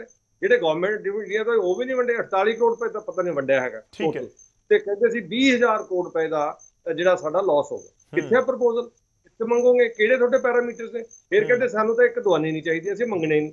ਫਿਰ ਦੋ ਭਈ, ਫਿਰ ਤੁਸੀਂ ਤਾਂ ਕਹਿੰਦੇ ਸੀ ਦਿੱਲੀ ਦਿੰਦੇ 50,000 ਰੁਪਈਆ, ਫਿਰ ਇੱਥੇ ਤਾਂ ਤੁਸੀਂ 60-60 ਰੁਪਏ ਤੇ ਆ ਗਏ। ਇੱਥੇ ਲੋਕਾਂ ਦਾ ਨੁਕਸਾਨ ਨਹੀਂ ਹੈ ਜੀ। ਮਤਲਬ ਇਹ ਜੇ ਚੰਗਾ ਐਡਮਿਨਿਸਟ੍ਰੇਟਰ ਹੋਏਗਾ, ਉਹਦੀ ਸੈਂਟਰ ਦੇ ਵਿੱਚ ਵੀ ਬਣੂਗੀ, ਉਹਦੀ ਗਵਰਨਰ ਨਾਲ ਵੀ ਬਣੂਗੀ। ਨਹੀਂ, ਪਰ ਚੰਨੀ ਜੀ ਤੁਹਾਡੇ ਉੱਤੇ ਐਲੀਗੇਸ਼ਨਸ, ਇਨਫੈਕਟ ਬੀਜੇਪੀ ਦੇ ਉੱਤੇ ਐਲੀਗੇਸ਼ਨਸ ਇਹੀ ਵਾਰ-ਵਾਰ ਆਮ ਆਦਮੀ ਪਾਰਟੀ ਲਗਾਉਂਦੀ ਹੈ ਕਿ ਦਿੱਲੀ ਜਾਂ ਪੰਜਾਬ ਤੁਸੀਂ ਕੰਮ ਨਹੀਂ ਕਰਨ ਦਿੰਦੇ, ਬਾਵਜੂਦ ਇਸ ਦੇ ਉਹ ਕਹਿ ਰਹੇ ਨੇ ਕਿ ਅਸੀਂ ਬੈਸਟ ਹੈ। ਕਹਿੰਦੇ ਤੁਸੀਂ ਆਰਡੀਐਫ ਦਾ, ਐਨਐਚਐਮ ਦਾ ਪੈਸਾ ਨਹੀਂ, ਬੀਬੀਐਮਬੀ ਦੇ ਵਿੱਚ ਨੂੰ ਲੈ ਕੇ ਸਵਾਲ ਸਭ ਕੁਝ ਹੋ ਰਿਹਾ ਹੈ, ਬੀਜੇਪੀ ਕਰ ਰਹੀ ਹੈ। ਦੇਖੋ ਐਨਐਚਐਮ ਦੇ ਆ ਜਾਓ, ਪਹਿਲਾਂ ਤਾਂ ਉਹਨਾਂ ਦਾ ਸਾਰੇ ਦੇਸ਼ ਦੇ ਵਿੱਚ ਸਾਰੀਆਂ ਸਟੇਟਸ ਜਿੱਥੇ ਨਾਨ ਬੀਜੇਪੀ ਗਵਰਨਮੈਂਟਸ ਨੇ ਸਭ ਕੁਝ ਠੀਕ ਚੱਲ ਰਿਹਾ ਜੀ। ਇਹ ਜਿਹੜੇ ਬੰਦੇ ਕਹਿੰਦੇ ਸੀ ਵੀ ਸਾਨੂੰ ਫੋਟੋ ਲਵਾਉਣ ਤੋਂ ਹੀ ਨਫ਼ਰਤ ਹੈ ਤੇ ਪਿਛਲਿਆਂ ਨੇ ਕਿਉਂ ਲਵਾਉਂਦੇ ਰਹੇ, ਸਾਰਿਆਂ ਨੂੰ ਪੂਰਾ ਕੰਡੈਮ ਕਰਦੇ ਸੀ। ਉੱਥੇ ਜਿਹੜੀ ਆਮ ਆਦਮੀ ਕਲੀਨਿਕ ਹੈ ਉੱਥੇ ਫੋਟੋਆਂ ਲਵਾ ਦੀਆਂ। ਫਿਰ ਜਿਹੜਾ ਹੈਗਾ, ਜਿਹੜੀ ਉਹਨਾਂ ਦੀ ਸਕੀਮ ਹੈ ਉਹਨੂੰ ਇਨਕੈਸ਼ ਕਰਨਾ ਚਾਹੁੰਦੇ। ਮਤਲਬ ਇਹ ਐਡੀ ਇੱਕ ਮਾੜੀ ਗੱਲ ਹੈ। ਹੁਣ ਤੁਸੀਂ ਦੇਖੋ 750 ਕਰੋੜ ਰੁਪਈਆ ਤਾਂ ਲਗਾਤਾ ਜਿਹੜਾ ਜੀ ਐਡਵਰਟਾਈਜ਼ਮੈਂਟ ਤੇ ਪਬਲਿਸਿਟੀ, ਉਹੀ ਲੋਕਾਂ ਨੂੰ ਵੰਡ ਦਿਓ। ਫਿਰ ਇੱਕ ਮਤਲਬ ਗੁਜਰਾਤ ਚ ਲੈ ਲਓ, ਕਰਨਾਟਕਾ ਚ ਲੈ ਲਓ, ਹਿਮਾਚਲ ਚ ਲੈ ਲਓ, ਕੋਈ ਅਸਾਮ ਚ ਲੈ ਲਓ, ਕੋਈ ਜਗ੍ਹਾ ਨਹੀਂ ਛੱਡੀ ਜਿੱਥੇ ਇਹਨਾਂ ਨੇ ਆਪਣਾ ਜਿਹੜਾ ਪੰਜਾਬ ਦੀ ਹਾਰਡ ਐਂਡ ਮਨੀ ਲੋਕਾਂ ਦਾ ਪੈਸਾ ਵੇਸਟ, ਉਹਦਾ ਫਾਇਦਾ ਕੀ ਹੋਇਆ? ਕੋਈ ਫਾਇਦਾ ਨਹੀਂ ਹੋਇਆ। ਔਰ ਤੁਸੀਂ ਇਹ ਦੇਖੋ ਕਿ ਇੰਨਾ ਕੁ ਮਤਲਬ ਇਹਨਾਂ ਨੇ ਬੁਰਾ ਹਾਲ ਕਰ ਰੱਖਿਆ ਹੈਗਾ ਕਿ ਜਿਹੜੇ ਵਾਅਦੇ ਕੀਤੇ ਸੀ, ਕੀ ਹੁਣ ਨਸ਼ਾ ਖਤਮ ਹੋ ਗਿਆ? ਕੀ ਜਿਹੜੇ ਸੁਸਾਈਡ ਜੇ ਕਰਦੇ ਸੀ ਖਤਮ ਹੋ ਗਏ? ਡੇਲੀ ਮਤਲਬ ਕੁੜੀਆਂ ਕੀ, ਮੁੰਡੇ ਕੀ, ਗਵਰਨਰ ਸਾਹਿਬ ਨੇ ਕਿਹਾ ਕਿ ਕੈਮਰ ਸ਼ਾਪ ਤੇ ਮਿਲਦਾ ਹੈਗਾ ਨਸ਼ਾ। ਫਿਰ ਜਿਹੜੇ ਵਾਅਦੇ ਕੀਤੇ ਸੀ ਕਿ ਬੇਅਦਬੀ ਦਾ ਕਹਿੰਦੇ ਸੀ ਅਸੀਂ ਸਜ਼ਾ ਕਰਾ ਦਾਂਗੇ, ਉਹ ਕਰਾ ਦਿੱਤੀ। ਚਲੋ ਜਵਾਬ ਲਵਾਂ, ਮੈਂ ਭੁੱਲਰ ਜੀ ਦਾ ਰੁਖ ਕਰਦਾ, ਉਸ ਤੋਂ ਬਾਅਦ ਮੈਂ ਇੱਕ ਵਾਰੀ ਜਵਾਬ ਲਵਾਂ। ਠੀਕ ਹੈ ਕਾਂਗ ਜੀ, ਹੋਪਫੁਲੀ ਆਵਾਜ਼ ਤੁਹਾਡੇ ਤੱਕ ਪਹੁੰਚੀ ਹੋਏਗੀ। ਦੇਖੋ ਤੁਸੀਂ ਬਹੁਤ ਸਾਰੇ ਪੁਆਇੰਟ ਦੇ ਦਿੱਤੇ, ਪਰ ਇਸ ਵਿਚਾਲੇ ਵਿਰੋਧੀ ਇੱਕ ਪੁਆਇੰਟ ਚੁੱਕ ਰਹੇ ਨੇ। ਕਹਿੰਦੇ ਤੁਸੀਂ ਬੈਸਟ ਕਹਿ ਰਹੇ ਹੋ ਖੁਦ ਨੂੰ, ਪਰ ਤੁਹਾਡਾ ਕੋਆਰਡੀਨੇਸ਼ਨ, ਤੁਹਾਡਾ ਤਾਲਮੇਲ ਗਵਰਨਰ ਤੋਂ ਲੈ ਕੇ ਸੈਂਟਰ ਦੀ ਸਰਕਾਰ ਤੱਕ ਦੇ ਨਾਲ ਠੀਕ ਨਹੀਂ ਹੈ। ਬੈਸਟ ਕਿਵੇਂ ਹੋਏ? ਗੌਰਵ ਜੀ, ਸਾਡਾ ਤਾਲਮੇਲ ਪੰਜਾਬ ਦੇ ਲੋਕਾਂ ਨਾਲ ਸਭ ਤੋਂ ਵਧੀਆ ਹੈ। ਸਾਡਾ ਤਾਲਮੇਲ ਪੰਜਾਬ ਦੇ ਜਿਹੜੇ ਕਰੋੜਾਂ ਪੰਜਾਬੀ ਵਸਿੰਦੇ ਆ ਉਹਨਾਂ ਨਾਲ ਸਾਡੇ ਮੁੱਖ ਮੰਤਰੀ ਦਾ ਤੇ ਸਾਡੇ ਤਾਲਮੇਲ ਜਿਹੜਾ ਆ ਉਹ ਬਹੁਤ ਵਧੀਆ ਹੈ। ਉਹਨਾਂ ਦਾ ਮੁੱਖ ਮੰਤਰੀ ਤੇ ਭਰੋਸਾ, ਮੁੱਖ ਮੰਤਰੀ ਦਾ ਪੰਜਾਬ ਦੇ ਲੋਕਾਂ ਤੇ। ਗਵਰਨਰ ਤੇ ਸ਼ਰੇਆਮ ਹਰਿਆਣਾ ਦੀ ਵਕਾਲਤ ਕਰ ਰਿਹਾ, ਚਾਹੇ ਪੰਜਾਬ ਯੂਨੀਵਰਸਿਟੀ ਦੀ ਗੱਲ ਕਰ ਲਓ, ਚਾਹੇ ਬੀਬੀਐਮਬੀ ਦੀ ਗੱਲ ਕਰ ਲਓ, ਚਾਹੇ ਚੰਡੀਗੜ੍ਹ ਦੀ ਗੱਲ ਕਰ ਲਓ। ਜਿਹੜੇ ਗਵਰਨਰ ਸਾਹਿਬ ਪ੍ਰੈਸ ਕਾਨਫਰੰਸ ਹਰਿਆਣੇ ਦੇ ਹੱਕ ਚ ਕਰਨ, ਗਵਰਨਰ ਪੰਜਾਬ ਦੇ ਆ, ਤੇ ਸੁਭਾਵਿਕ ਤੌਰ ਤੇ ਉਹਨਾਂ ਦੀ ਨੀਅਤ ਚ ਖੋਟ ਹੈ। ਔਰ ਜਿਸ ਦਿਨ ਦਾ ਮੁੱਖ ਮੰਤਰੀ ਨੇ ਸਾਰੇ ਐਸਪੈਕਟ ਪ੍ਰੈਸ ਕਾਨਫਰੰਸ ਕਰਕੇ ਰੱਖਿਆ ਤੇ ਗਵਰਨਰ ਸਾਹਿਬ ਦਾ ਵੀ ਪਤਾ ਲੱਗ ਗਿਆ ਆਪਾਂ ਨੂੰ ਕਿਸ ਪੋਲੀਟੀਕਲ ਮੋਟੀਵੇਟ ਹੋ ਕੇ। ਔਰ ਇਹ ਬੜਾ ਆਮ ਹੈ ਦੇਸ਼ ਜਿੱਥੇ ਜਿੱਥੇ ਬੀਜੇਪੀ ਦੀਆਂ ਸਰਕਾਰਾਂ ਨਹੀਂ ਆ, ਉੱਥੇ ਗਵਰਨਰ ਔਰ ਲੈਫਟੀਨੈਂਟ ਗਵਰਨਰ ਦੇ ਆਫਿਸ ਦਾ ਮਿਸਯੂਜ਼ ਹੋ ਰਿਹਾ। ਇਹੀ ਬੀਜੇਪੀ ਦੀ ਤਾਨਾਸ਼ਾਹੀ ਆ। ਔਰ ਇਸੇ ਹੀ ਤਾਨਾਸ਼ਾਹੀ, ਇਸ ਭਾਜਪਾ ਦੀ ਨਫ਼ਰਤ ਦੇ ਖਿਲਾਫ, ਭਾਜਪਾ ਦੀ ਘੱਟ ਗਿਣਤੀਆਂ ਦੇ ਜਿਹੜੇ ਖਿਲਾਫ ਨਫ਼ਰਤ ਦੀ ਰਾਜਨੀਤੀ, ਉਹਦੇ ਖਿਲਾਫ ਅਸੀਂ ਖੜੇ ਹੋਏ ਆ। ਅਸੀਂ ਚਲੋ ਮੇਰੇ ਕੋਲ ਸਮਾਂ ਬਹੁਤ ਪੂਰਾ ਸਰ, ਮੈਂ ਇੱਕ ਰਿਐਕਸ਼ਨ ਲੈਣਾ ਸਾਰਿਆਂ ਦਾ, ਤੁਸੀਂ ਇਕੱਠੇ ਇੱਕ ਵਾਰੀ ਜਵਾਬ ਦੇ ਦਿਓ ਆਖਿਰ ਦੇ ਵਿੱਚ। ਮੈਂ ਪਹਿਲਾਂ ਭੁੱਲਰ ਸਾਹਿਬ ਦਾ ਰੁਖ ਕਰਦਾ ਹਾਂ। ਭੁੱਲਰ ਸਾਹਿਬ, 24 ਦੇ ਵਿੱਚ ਬੈਸਟ ਦਾ ਟੈਸਟ, ਤਾਂ ਬੈਸਟ ਕੌਣ ਹੈ? ਇਸ ਦਾ ਹੀ ਟੈਸਟ ਹੋਏਗਾ? ਗੌਰਵ ਜੀ, ਅਗਰ ਸਾਡੇ ਪੰਜਾਬ ਦੇ ਮੁੱਖ ਮੰਤਰੀ ਸਾਹਿਬ ਇੰਨੇ ਹੀ ਕਾਬਲ ਸੀਗੇ, ਇੰਨੇ ਵਧੀਆ ਕੰਮ ਕੀਤੇ ਨੇ, ਜਾਂ ਕੇਜਰੀਵਾਲ ਸਾਹਿਬ ਨੇ ਦਿੱਲੀ 'ਚ ਬਹੁਤ ਵਧੀਆ ਕੰਮ ਕੀਤੇ ਨੇ, ਤੇ ਫਿਰ ਜਾ ਕੇ ਰਾਹੁਲ ਗਾਂਧੀ ਦੇ ਗੋਡੇ ਫੜਨ ਦੀ ਕੀ ਲੋੜ ਪਈ ਸੀ? ਸਾਰੇ ਹਿੰਦੁਸਤਾਨ ਦੇ ਵਿੱਚ ਪਿੱਛੇ ਪਿੱਛੇ ਲੋਕਾਂ ਦੇ ਪਿੱਛੇ ਘੁੰਮਣ ਦੀ ਲੋੜ ਕੀ ਪਈ ਸੀ? ਪੰਜਾਬ ਦਾ ਪੈਸਾ ਬਰਬਾਦ ਕਿਉਂ ਕੀਤਾ ਗਿਆ? ਫਿਰ ਤੇ ਆਪਣੇ ਬਲਬੂਤੇ ਦੇ ਉੱਤੇ ਇਲੈਕਸ਼ਨ ਲੜਦੇ, ਜਿੱਤ ਕੇ ਵਿਖਾਉਂਦੇ 24 ਦੇ ਵਿੱਚ। ਔਰ ਹਰਪਾਲ ਚੀਮਾ ਜਿਸ ਤਰ੍ਹਾਂ ਕਹਿੰਦੇ ਸੀ ਅੱਧੀਆਂ ਸੀਟਾਂ ਤੇ ਲੜਦੀਆਂ ਇਲੈਕਸ਼ਨ, ਇਹ ਅੱਧੀਆਂ ਸੀਟਾਂ ਤੇ ਲੜਨ ਨੂੰ ਤਿਆਰ ਹੋ ਗਏ। ਇਹਦਾ ਮਤਲਬ ਇਹੀ ਹੈ ਨਾ ਵੀ ਇਹਨਾਂ ਨੂੰ ਨਜ਼ਰ ਆਉਂਦਾ ਵੀ ਸਾਨੂੰ ਕਿਸੇ ਨੇ ਵੋਟਾਂ ਨਹੀਂ ਪਾਉਣੀਆਂ, ਲੋਕਾਂ ਨੇ ਸਾਨੂੰ ਐਕਸੈਪਟ ਨਹੀਂ ਕਰਨਾ, ਤੇ ਇਸ ਕਰਕੇ ਸਾਨੂੰ ਕਾਂਗਰਸ ਦਾ ਸਹਾਰਾ ਲੈਣਾ ਪੈਣਾ ਹੈ, ਬਾਹਰਲੀਆਂ ਸਟੇਟਾਂ 'ਚ ਜਾ ਕੇ ਵੀ ਲੈਣਾ ਪੈਣਾ ਹੈ, ਤਾਂ ਹੀ ਸਾਡਾ ਕੁਝ ਬਣਨਾ, ਨਹੀਂ ਤੇ ਸਾਡੀ ਨਈਆ ਪਾਰ ਨਹੀਂ ਹੋਣੀ। ਅਗਰ ਇੰਨੇ ਕਾਬਲ ਹੁੰਦੇ ਫਿਰ ਦਮ ਰੱਖਦੇ, ਲੜਦੇ ਆਪਣੇ ਬਲਬੂਤੇ ਤੇ, ਨਾ ਗੁੱਡੇ ਫੜਦੇ ਜਾ ਕੇ ਰਾਹੁਲ ਗਾਂਧੀ ਦੇ ਜਾਂ ਕਿਸੇ ਹੋਰ ਦੇ। ਇਸ ਕਰਕੇ ਇਹ ਦੇਖੋ ਐਵੇਂ ਆਪਣੇ ਮੂੰਹ ਮਤਲਬ ਤੁਸੀਂ ਚੈਲੰਜ ਕਰ ਰਹੇ ਹੋ ਕਿ ਪੰਜਾਬ 'ਚ ਇਕੱਲੇ ਲੜ ਕੇ ਦਿਖਾਓ, ਦੇਈ ਜਾਣ ਸਿਸੋਦੀਆ ਵਰਗੇ ਨੂੰ। ਸਿਸੋਦੀਆ ਵਰਗੇ ਜਿਹੜੇ ਕਰਪਸ਼ਨ ਦੇ ਚਾਰਜ ਦੇ ਵਿੱਚ ਅੰਦਰ ਨੇ, ਜਿਹੜੇ ਜੈਨ ਵਰਗੇ ਕਰਪਸ਼ਨ ਦੇ ਚਾਰਜ 'ਚ ਅੰਦਰ ਨੇ, ਉਹਨਾਂ ਨੂੰ ਸ਼ਹੀਦ ਭਗਤ ਸਿੰਘ ਵਰਗੇ ਮਾਡਲ ਬਣਾਈ ਜਾਣ। ਪੁੱਲਰ ਜੀ ਬਹੁਤ ਛੋਟਾ ਜਿਹਾ ਕਮੈਂਟ ਕਰਿਓ, ਮੈਂ ਇਹੀ ਜਾਣਨਾ ਚਾਹ ਰਿਹਾ, ਤੁਸੀਂ ਦੇਖੋ ਨੈਸ਼ਨਲ ਲੈਵਲ ਤੇ ਕੀ ਹੁੰਦਾ ਉਸ ਦੀ ਬਾਤ ਦੀ ਗੱਲ ਹੈ, ਪਰ ਤੁਸੀਂ ਚੈਲੰਜ ਕਰ ਰਹੇ ਹੋ ਕਿ ਕਾਂਗਰਸ ਤੇ ਆਮ ਆਦਮੀ ਪਾਰਟੀ ਇਕੱਲੇ ਚੋਣ ਲੜ ਕੇ ਦਿਖਾਵੇ ਲੋਕ ਸਭਾ ਦੀਆਂ 2024 ਵਾਲੀਆਂ, ਇਹੀ ਕਹਿਣਾ ਚਾਹ ਰਹੇ ਹੋ ਤੁਸੀਂ? ਮੈਂ ਕਹਿੰਦਾ ਦਮ ਦਿਖਾਉਣ, ਜਰਾ ਪੰਜਾਬ 'ਚ ਦਮ ਦਿਖਾਉਣ। ਠੀਕ ਹੈ, ਦਮ ਦਿਖਾਉਣ ਪੰਜਾਬ 'ਚ ਆ ਕੇ। ਠੀਕ ਹੈ ਖੜਿਆਲ ਸਾਹਿਬ, ਇਸ ਦੇ ਉੱਤੇ ਰਿਐਕਟ ਨਹੀਂ ਕਰਦੇ। ਇਹ ਜਿਹੜਾ ਗੋਡੇ ਫੜਦੇ ਜਾ ਕੇ ਅਸੀਂ ਫੜੇ, ਮੈਂ ਜਵਾਬ ਜ਼ਰੂਰ ਲੈਣਾ ਕੰਗ ਸਾਹਿਬ ਦਾ ਨਾ, ਇੱਕ ਵਾਰੀ ਸਭ ਦਾ ਮੈਂ ਰਿਐਕਸ਼ਨ ਲੈ ਲਵਾਂ। ਖੜਿਆਲ ਜੀ 30 ਸੈਕਿੰਡ ਸਰ ਪਲੀਜ਼। ਇੱਕ ਤਾਂ ਬੈਸਟ ਦਾ ਟੈਸਟ ਹੋਏਗਾ, ਬੈਸਟ ਦਾ ਟੈਸਟ ਦਾ ਸਿੱਧਾ ਜਿਹਾ ਮਤਲਬ ਹੈ ਕਿ ਜੇ ਤੁਹਾਡੇ ਵਾਲੇ ਸੀਐਮ ਜਾਂ ਤੁਹਾਡਾ ਸੱਤਾ ਦਾ ਕਾਰਜਕਾਲ ਬੈਸਟ ਸੀ ਤਾਂ ਤੁਹਾਡਾ ਵੀ ਟੈਸਟ ਹੈ, ਜੇ ਮੌਜੂਦਾ ਸਮੇਂ 'ਚ ਭਗਵੰਤ ਮਾਨ ਨੂੰ ਬੈਸਟ ਸੀਐਮ ਕਹਿ ਰਹੇ ਨੇ ਕੇਜਰੀਵਾਲ, ਤਾਂ ਉਹਨਾਂ ਦਾ ਵੀ ਟੈਸਟ ਹੈ। ਜੀ ਦੇਖੋ, ਆਮ ਆਦਮੀ ਪਾਰਟੀ ਦਾ ਇਹ ਟੈਸਟ ਦੇ ਵਿੱਚ ਪੂਰਨ ਤਰੀਕੇ ਨਾਲ ਫੇਲ ਹੋ ਚੁੱਕੀ ਹੈ। 10,000 ਕਰੋੜ ਅਸੀਂ ਲਿਕਰ ਚੋਂ ਕੱਢਾਂਗੇ, 20,000 ਕਰੋੜ ਅਸੀਂ ਮਾਈਨਿੰਗ ਚੋਂ ਕੱਢਾਂਗੇ, ਉਹ ਗੱਲਾਂ ਹੀ ਰਹਿ ਗਈਆਂ, ਪੈਸਾ ਨਿਕਲਿਆ ਕੁਝ ਨਹੀਂ, ਲੱਗੀ ਜਾਂਦਾ ਆਮ ਆਦਮੀ ਪਾਰਟੀ ਦੀ ਐਡਵਰਟਾਈਜ਼ਿੰਗ ਤੇ। ਦੂਜੀ ਗੱਲ, ਪੰਜਾਬ ਨੂੰ ਛੱਡ ਕੇ ਸਾਡਾ ਯੂਥ ਆਇਲਸ ਇੰਨੀ ਕੁ ਕਾਮਨ ਹੋ ਗਈ ਹੈ ਗੌਰਵ ਜੀ ਕਿ ਹਰ ਰੋਜ਼ ਕਿੰਨੇ ਸੌ ਬੱਚਾ ਸਾਡਾ ਪੰਜਾਬ ਛੱਡ ਕੇ ਕੈਨੇਡਾ ਜਾਂ ਅਬਰੋਡ ਜਾ ਰਿਹਾ ਹੈ। ਇਹ ਸਰਕਾਰ ਦਾ ਫੇਲਿਅਰ ਹੈ। ਤੀਜੀ ਗੱਲ, ਫਲੱਡ ਸਿਚੁਏਸ਼ਨ ਤੁਸੀਂ ਦੇਖੋ, ਜਦੋਂ IMD ਦੀ ਵਾਰਨਿੰਗ ਆ ਗਈ, ਆਮ ਆਦਮੀ ਪਾਰਟੀ ਦੀ ਸਰਕਾਰ ਨੇ ਕੋਈ ਐਡਵਾਂਸ ਪਲਾਨ ਆਫ ਐਕਸ਼ਨ ਨਹੀਂ ਤਿਆਰ ਕੀਤਾ, ਮੁਆਵਜ਼ਾ ਨਾ ਆਪ ਦਿੱਤਾ ਨਾ ਬੀਜੇਪੀ ਤੋਂ ਮੰਗਿਆ। ਤੇ ਦੂਜਾ ਤੁਸੀਂ ਦੇਖੋ ਕਿ ਗਰਦੌਰੀ ਸੀਐਮ ਸਾਹਿਬ ਕਹਿੰਦੇ ਹੁੰਦੇ ਸੀਗੇ ਗਰਦੌਰੀਆਂ ਹੁੰਦੀਆਂ ਰਹਿਣਗੀਆਂ, ਮੁਆਵਜ਼ਾ ਪਹਿਲਾਂ ਮਿਲਣਾ ਚਾਹੀਦਾ। ਦੇਤਾ ਬੱਕਰੀਆਂ ਦਾ ਮੁਆਵਜ਼ਾ, ਦੇਤਾ ਮੁਰਗਿਆਂ ਦਾ ਮੁਆਵਜ਼ਾ, ਦੇਤਾ ਅੰਡਿਆਂ ਦਾ ਮੁਆਵਜ਼ਾ। ਤੁਸੀਂ ਦੇਖੋ 1400 ਪਿੰਡ, 19 ਜ਼ਿਲ੍ਹੇ ਤੇ 4 ਤੋਂ 6 ਲੱਖ ਏਕੜ ਦੇ ਵਿੱਚ ਤਬਾਹੀ ਮੱਚੀ, ਲੇਕਿਨ ਆਮ ਆਦਮੀ ਪਾਰਟੀ ਦੀ ਸਰਕਾਰ ਨੇ ਬਾਹ ਨਹੀਂ ਫੜੀ ਲੋਕਾਂ ਦੀ। ਚਲੋ ਜਵਾਬ ਲਈਏ ਸਰ, ਜਵਾਬ ਲਈਏ। ਇਕੱਲੇ ਇਲੈਕਸ਼ਨ ਲੜੋਗੇ ਤੁਸੀਂ? ਬਸ ਛੋਟਾ ਜਿਹਾ ਰਿਐਕਸ਼ਨ ਦੇ ਦਿਓ। ਇਕੱਲੇ ਇਲੈਕਸ਼ਨ ਲੜੋਗੇ? ਡਰੱਗ ਸੀਲਡ ਰਿਪੋਰਟਾਂ ਖੁੱਲ ਗਈਆਂ, 3 ਸੀਲਡ ਰਿਪੋਰਟਾਂ ਖੁੱਲ ਗਈਆਂ ਗੌਰਵ ਜੀ, ਪੁੱਛੋ ਇਹਨਾਂ ਨੂੰ, ਸਾਰੇ ਖਿਲਾਫ ਐਕਸ਼ਨ ਹੋ ਗਿਆ ਡਰੱਗ। ਠੀਕ ਹੈ ਸਰ, ਮੇਰੇ ਕੋਲ ਸਮਾਂ ਖਤਮ ਹੋ ਗਿਆ। ਚੰਨੀ ਜੀ ਤੁਹਾਡੀ ਫਾਈਨਲ ਸਟੇਟਮੈਂਟ ਸਰ, ਬਹੁਤ ਘੱਟ ਟਾਈਮ ਹੈ। ਦੇਖੋ, ਜੇ ਆਪਾਂ ਮੁੱਦੇ ਦੀ ਗੱਲ ਕਰੀਏ ਤੇ ਇਹ ਦੱਸ ਦੇਣ ਕਿ ਪੰਜਾਬ ਦੇ ਵਿੱਚ 13,500 ਪਿੰਡ ਹੈ ਤੇ ਸ਼ਹਿਰਾਂ ਦੇ ਲਾ ਕੇ 20,000 ਦੇ ਕਰੀਬ ਜਿਹੜੀਆਂ ਡਿਸਪੈਂਸਰੀਆਂ ਬਣਨੀਆਂ ਸੀ ਜੀ, ਔਰ 650 ਨੇ ਬਣਾ ਦਿੱਤੀ। ਉਹ ਵੀ ਲੋਕਾਂ ਨੂੰ ਪਤਾ ਵੀ ਕੀ ਹੁੰਦਾ ਹੈ, ਔਰ ਜਿਹੜਾ ਸਿਸਟਮ ਸੀਗਾ ਆਲਰੇਡੀ ਇਨ ਐਗਜ਼ਿਸਟੈਂਸ ਔਰ ਇੰਨੇ ਸਾਲਾਂ ਦਾ ਉਹ ਲੋਕਾਂ ਨੂੰ ਕੇਟਰ ਕਰ ਰਿਹਾ ਸੀ, ਉਹ ਸਾਰਾ ਟੈਸਟ ਕਰਤਾ। ਇਹੀ ਹਾਲ ਸਕੂਲਾਂ ਦਾ। ਇਹਨਾਂ ਦੇ ਕੁੰਵਰ ਪ੍ਰਤਾਪ ਜੀ ਦੀ ਅੱਜ ਤੁਸੀਂ ਟਵੀਟ ਦੇਖ ਲਓ, ਉਹ ਕਹਿੰਦਾ ਮੈਨੂੰ ਵੀ ਦੱਸ ਦਿਓ ਜੇ ਕੁਝ ਨਵਾਂ ਹੋਇਆ। ਇਹ ਤਾਂ ਮਤਲਬ ਸਿਰਫ ਪਬਲਿਸਿਟੀ ਤੋਂ ਬਿਨਾਂ ਕੁਝ ਨਹੀਂ ਕਰ ਰਹੇ। ਔਰ ਇੱਕ ਕੇਜਰੀਵਾਲ ਦਾ ਇੱਕ ਸੁਪਨਾ ਹੈਗਾ ਕਿ ਮੈਂ ਹਿੰਦੁਸਤਾਨ ਦਾ ਪ੍ਰਾਈਮ ਮਿਨਿਸਟਰ ਬਣਨਾ ਹੈ, ਉਹਨੂੰ ਪਤਾ ਨਹੀਂ ਕਿੱਥੇ। ਠੀਕ ਹੈ, ਚਲੋ ਆਪਾਂ ਜਵਾਬ ਲਈਏ। ਹੋਪਫੁਲੀ ਸਰ ਤੁਹਾਡੀ ਆਵਾਜ਼ ਪਹੁੰਚੀ ਹੋਏਗੀ ਕੰਗ ਜੀ ਤੱਕ। ਕੰਗ ਜੀ, ਇੱਕ ਫਾਈਨਲ ਰਿਐਕਸ਼ਨ ਦੇਖੋ, ਤੁਸੀਂ 2 ਅਹਿਮ ਮੁੱਦਿਆਂ ਦੇ ਉੱਤੇ ਇਲੈਕਸ਼ਨ ਲੜੀ, ਇੱਕ ਹੈਲਥ ਤੇ ਦੂਜੀ ਐਜੂਕੇਸ਼ਨ। ਦੋਵਾਂ ਦੇ ਉੱਤੇ ਤੁਹਾਡੇ ਵਿਰੋਧੀ ਸਵਾਲ ਚੁੱਕ ਰਹੇ ਨੇ, ਉਹ ਕਹਿ ਰਹੇ ਨੇ ਕਿ ਇਹਨਾਂ ਦੇ ਉੱਤੇ ਹੀ ਸਾਨੂੰ ਆਬਜੈਕਸ਼ਨ ਹੈ, ਤਾਂ ਫਿਰ ਬੈਸਟ ਕਿਵੇਂ? ਔਰ 24 ਦਾ ਟੈਸਟ ਕਿ ਇਹੀ ਹੈ ਬੈਸਟ ਕਹਿਣ ਦੀ ਇੱਕ ਵਜ੍ਹਾ? ਦੇਖੋ, ਪਿਛਲੇ 10 ਸਾਲਾਂ ਚ ਆਮ ਆਦਮੀ ਪਾਰਟੀ ਦੇਸ਼ ਦੇ ਇਤਿਹਾਸ 'ਚ ਐਸੀ ਪਾਰਟੀ ਜਿਹੜੀ ਨੈਸ਼ਨਲ ਪਾਰਟੀ ਬਣੀ ਆ। 2 ਸੂਬਿਆਂ 'ਚ ਸਾਡੇ ਮੁੱਖ ਮੰਤਰੀ ਹੈ, 10 ਤੋਂ ਵੱਧ ਮੈਂਬਰ ਪਾਰਲੀਮੈਂਟ ਰਾਜ ਸਭਾ ਲੋਕ ਸਭਾ 'ਚ ਹੈ, ਗੋਵਾ ਔਰ ਗੁਜਰਾਤ 'ਚ MLA ਹੈ ਜੀ। ਨੈਸ਼ਨਲ ਗਠਬੰਧਨ ਤਾਂ ਕੀਤਾ ਹੈ ਕਿ ਮੋਦੀ ਸਾਹਿਬ ਦੀ ਤਾਨਾਸ਼ਾਹੀ ਤੋਂ, ਨਫ਼ਰਤ ਦੀ ਰਾਜਨੀਤੀ ਤੋਂ ਦੇਸ਼ ਨੂੰ ਬਚਾਉਣਾ ਹੈ। ਤੇ ਜਿਹੜਾ ਅਕਾਲੀ ਦਲ ਬਾਦਲ ਹੈ, ਇਹ 5 ਵਾਰ ਮੁੱਖ ਮੰਤਰੀ ਰਿਹਾ ਇਹ ਪਰਿਵਾਰ, ਤੇ ਬਣਾਇਆ ਕਿ 5 5 ਸਟਾਰ ਹੋਟਲ ਤੇ ਪੰਜਾਬ ਦੇ ਪੱਲੇ ਵੀ ਕੁਝ ਨਹੀਂ ਪਿਆ। ਗੁਰਦੁਆਰਾ ਕਮੇਟੀ ਦਿੱਲੀ ਦੀ RSS ਦੇ ਕਬਜ਼ੇ 'ਚ, ਹਰਿਆਣੇ ਦੀ RSS ਦੇ ਕਬਜ਼ੇ 'ਚ ਕਰਵਾਈ ਕਿੰਨੇ? ਅਕਾਲੀ ਦਲ ਬਾਦਲ ਨੇ। ਇਹ ਕਿਹੜੇ ਮੂੰਹ ਨਾਲ ਗੱਲਾਂ ਕਰਦੇ ਆ? 3 ਲੱਖ ਕਰੋੜ ਦਾ ਕਰਜ਼ਾ ਆਪ ਚੜਾਇਆ। ਸੋ ਮੈਂ ਪਹਿਲਾਂ ਹੀ ਕਿਹਾ 5 ਵਾਰ ਮੁੱਖ ਮੰਤਰੀ ਰਹੇ ਆ, ਇਸ ਪਰਿਵਾਰ ਨੂੰ ਮੁੱਖ ਮੰਤਰੀ 5 ਸਟਾਰ ਹੋਟਲ ਬਣਾਏ ਆ, ਤੇ ਮਾਨ ਸਾਹਿਬ ਦੀ ਇਮਾਨਦਾਰੀ ਦੀ, ਕ੍ਰੈਡੀਬਿਲਿਟੀ ਦੀ ਲੋਕ ਦਾਦ ਦਿੰਦੇ ਆ, ਦਾਦ ਜਿਹੜੀ ਰਾਜਨੀਤੀ ਚ ਆ ਕੇ ਜਾਇਦਾਦ ਵੀ ਘਟ ਗਈ, ਜਿਨਨੇ ਸ਼ਾਨਦਾਰ ਗਵਰਨੈਂਸ ਦਿੱਤੀ ਆ, ਨੌਜਵਾਨਾਂ ਨੂੰ ਇਮਾਨਦਾਰੀ ਤੇ ਮੈਰਿਟ ਤੇ ਨੌਕਰੀਆਂ ਦਿੱਤੀਆਂ, ਕਰਪਸ਼ਨ ਨੂੰ ਖਤਮ ਕੀਤਾ, ਸਮਾਂ ਖਤਮ ਹੋ ਚੱਲਿਆ ਸਰ, ਤੇ ਲਿਆ ਰਿਹਾ ਖੇਡਾਂ ਵਤਨ ਪੰਜਾਬ ਦੀਆਂ, ਨਾ ਪੰਜਾਬ ਦੇ ਖਿਡਾਰੀਆਂ ਨੂੰ ਉੱਪਰ ਲੈ ਕੇ ਜਾਣਾ, ਇਹ ਸਾਡਾ ਮੋਟਿਵ ਹੈ। ਔਰ ਦੇਸ਼ ਚੋਂ ਨਫ਼ਰਤ ਦੀ ਰਾਜਨੀਤੀ ਖਤਮ ਠੀਕ ਹੈ ਸਰ, ਮੈਨੂੰ ਵਿਚਾਲੇ ਰੋਕਣਾ ਹੋਏਗਾ। ਬਹੁਤ ਬਹੁਤ ਧੰਨਵਾਦ। ਡੈਫੀਨਿਟਲੀ ਠੀਕ ਹੈ, ਹੋਪਫੁਲੀ ਤੁਹਾਡੇ ਪੁਆਇੰਟ ਪਹੁੰਚ ਗਏ ਹੋਣਗੇ ਲੋਕਾਂ ਤੱਕ। ਇਨਫੈਕਟ ਸਾਰੇ ਪੈਨਲਿਸਟ ਜਿਹੜੇ ਅੱਜ ਮੌਜੂਦ ਆ ਉਹਨਾਂ ਦੇ ਪੁਆਇੰਟ ਪਹੁੰਚੇ ਹੋਣਗੇ। ਸ਼ੁਕਰੀਆ, ਬਹੁਤ ਬਹੁਤ ਧੰਨਵਾਦ ਸਾਰਿਆਂ ਦਾ ਸਾਡੇ ਨਾਲ ਜੁੜਨ ਦੇ ਲਈ, ਇਸ ਪੂਰੀ ਗੱਲਬਾਤ ਦੇ ਵਿੱਚ ਸ਼ਾਮਲ ਹੋਣ ਦੇ ਲਈ।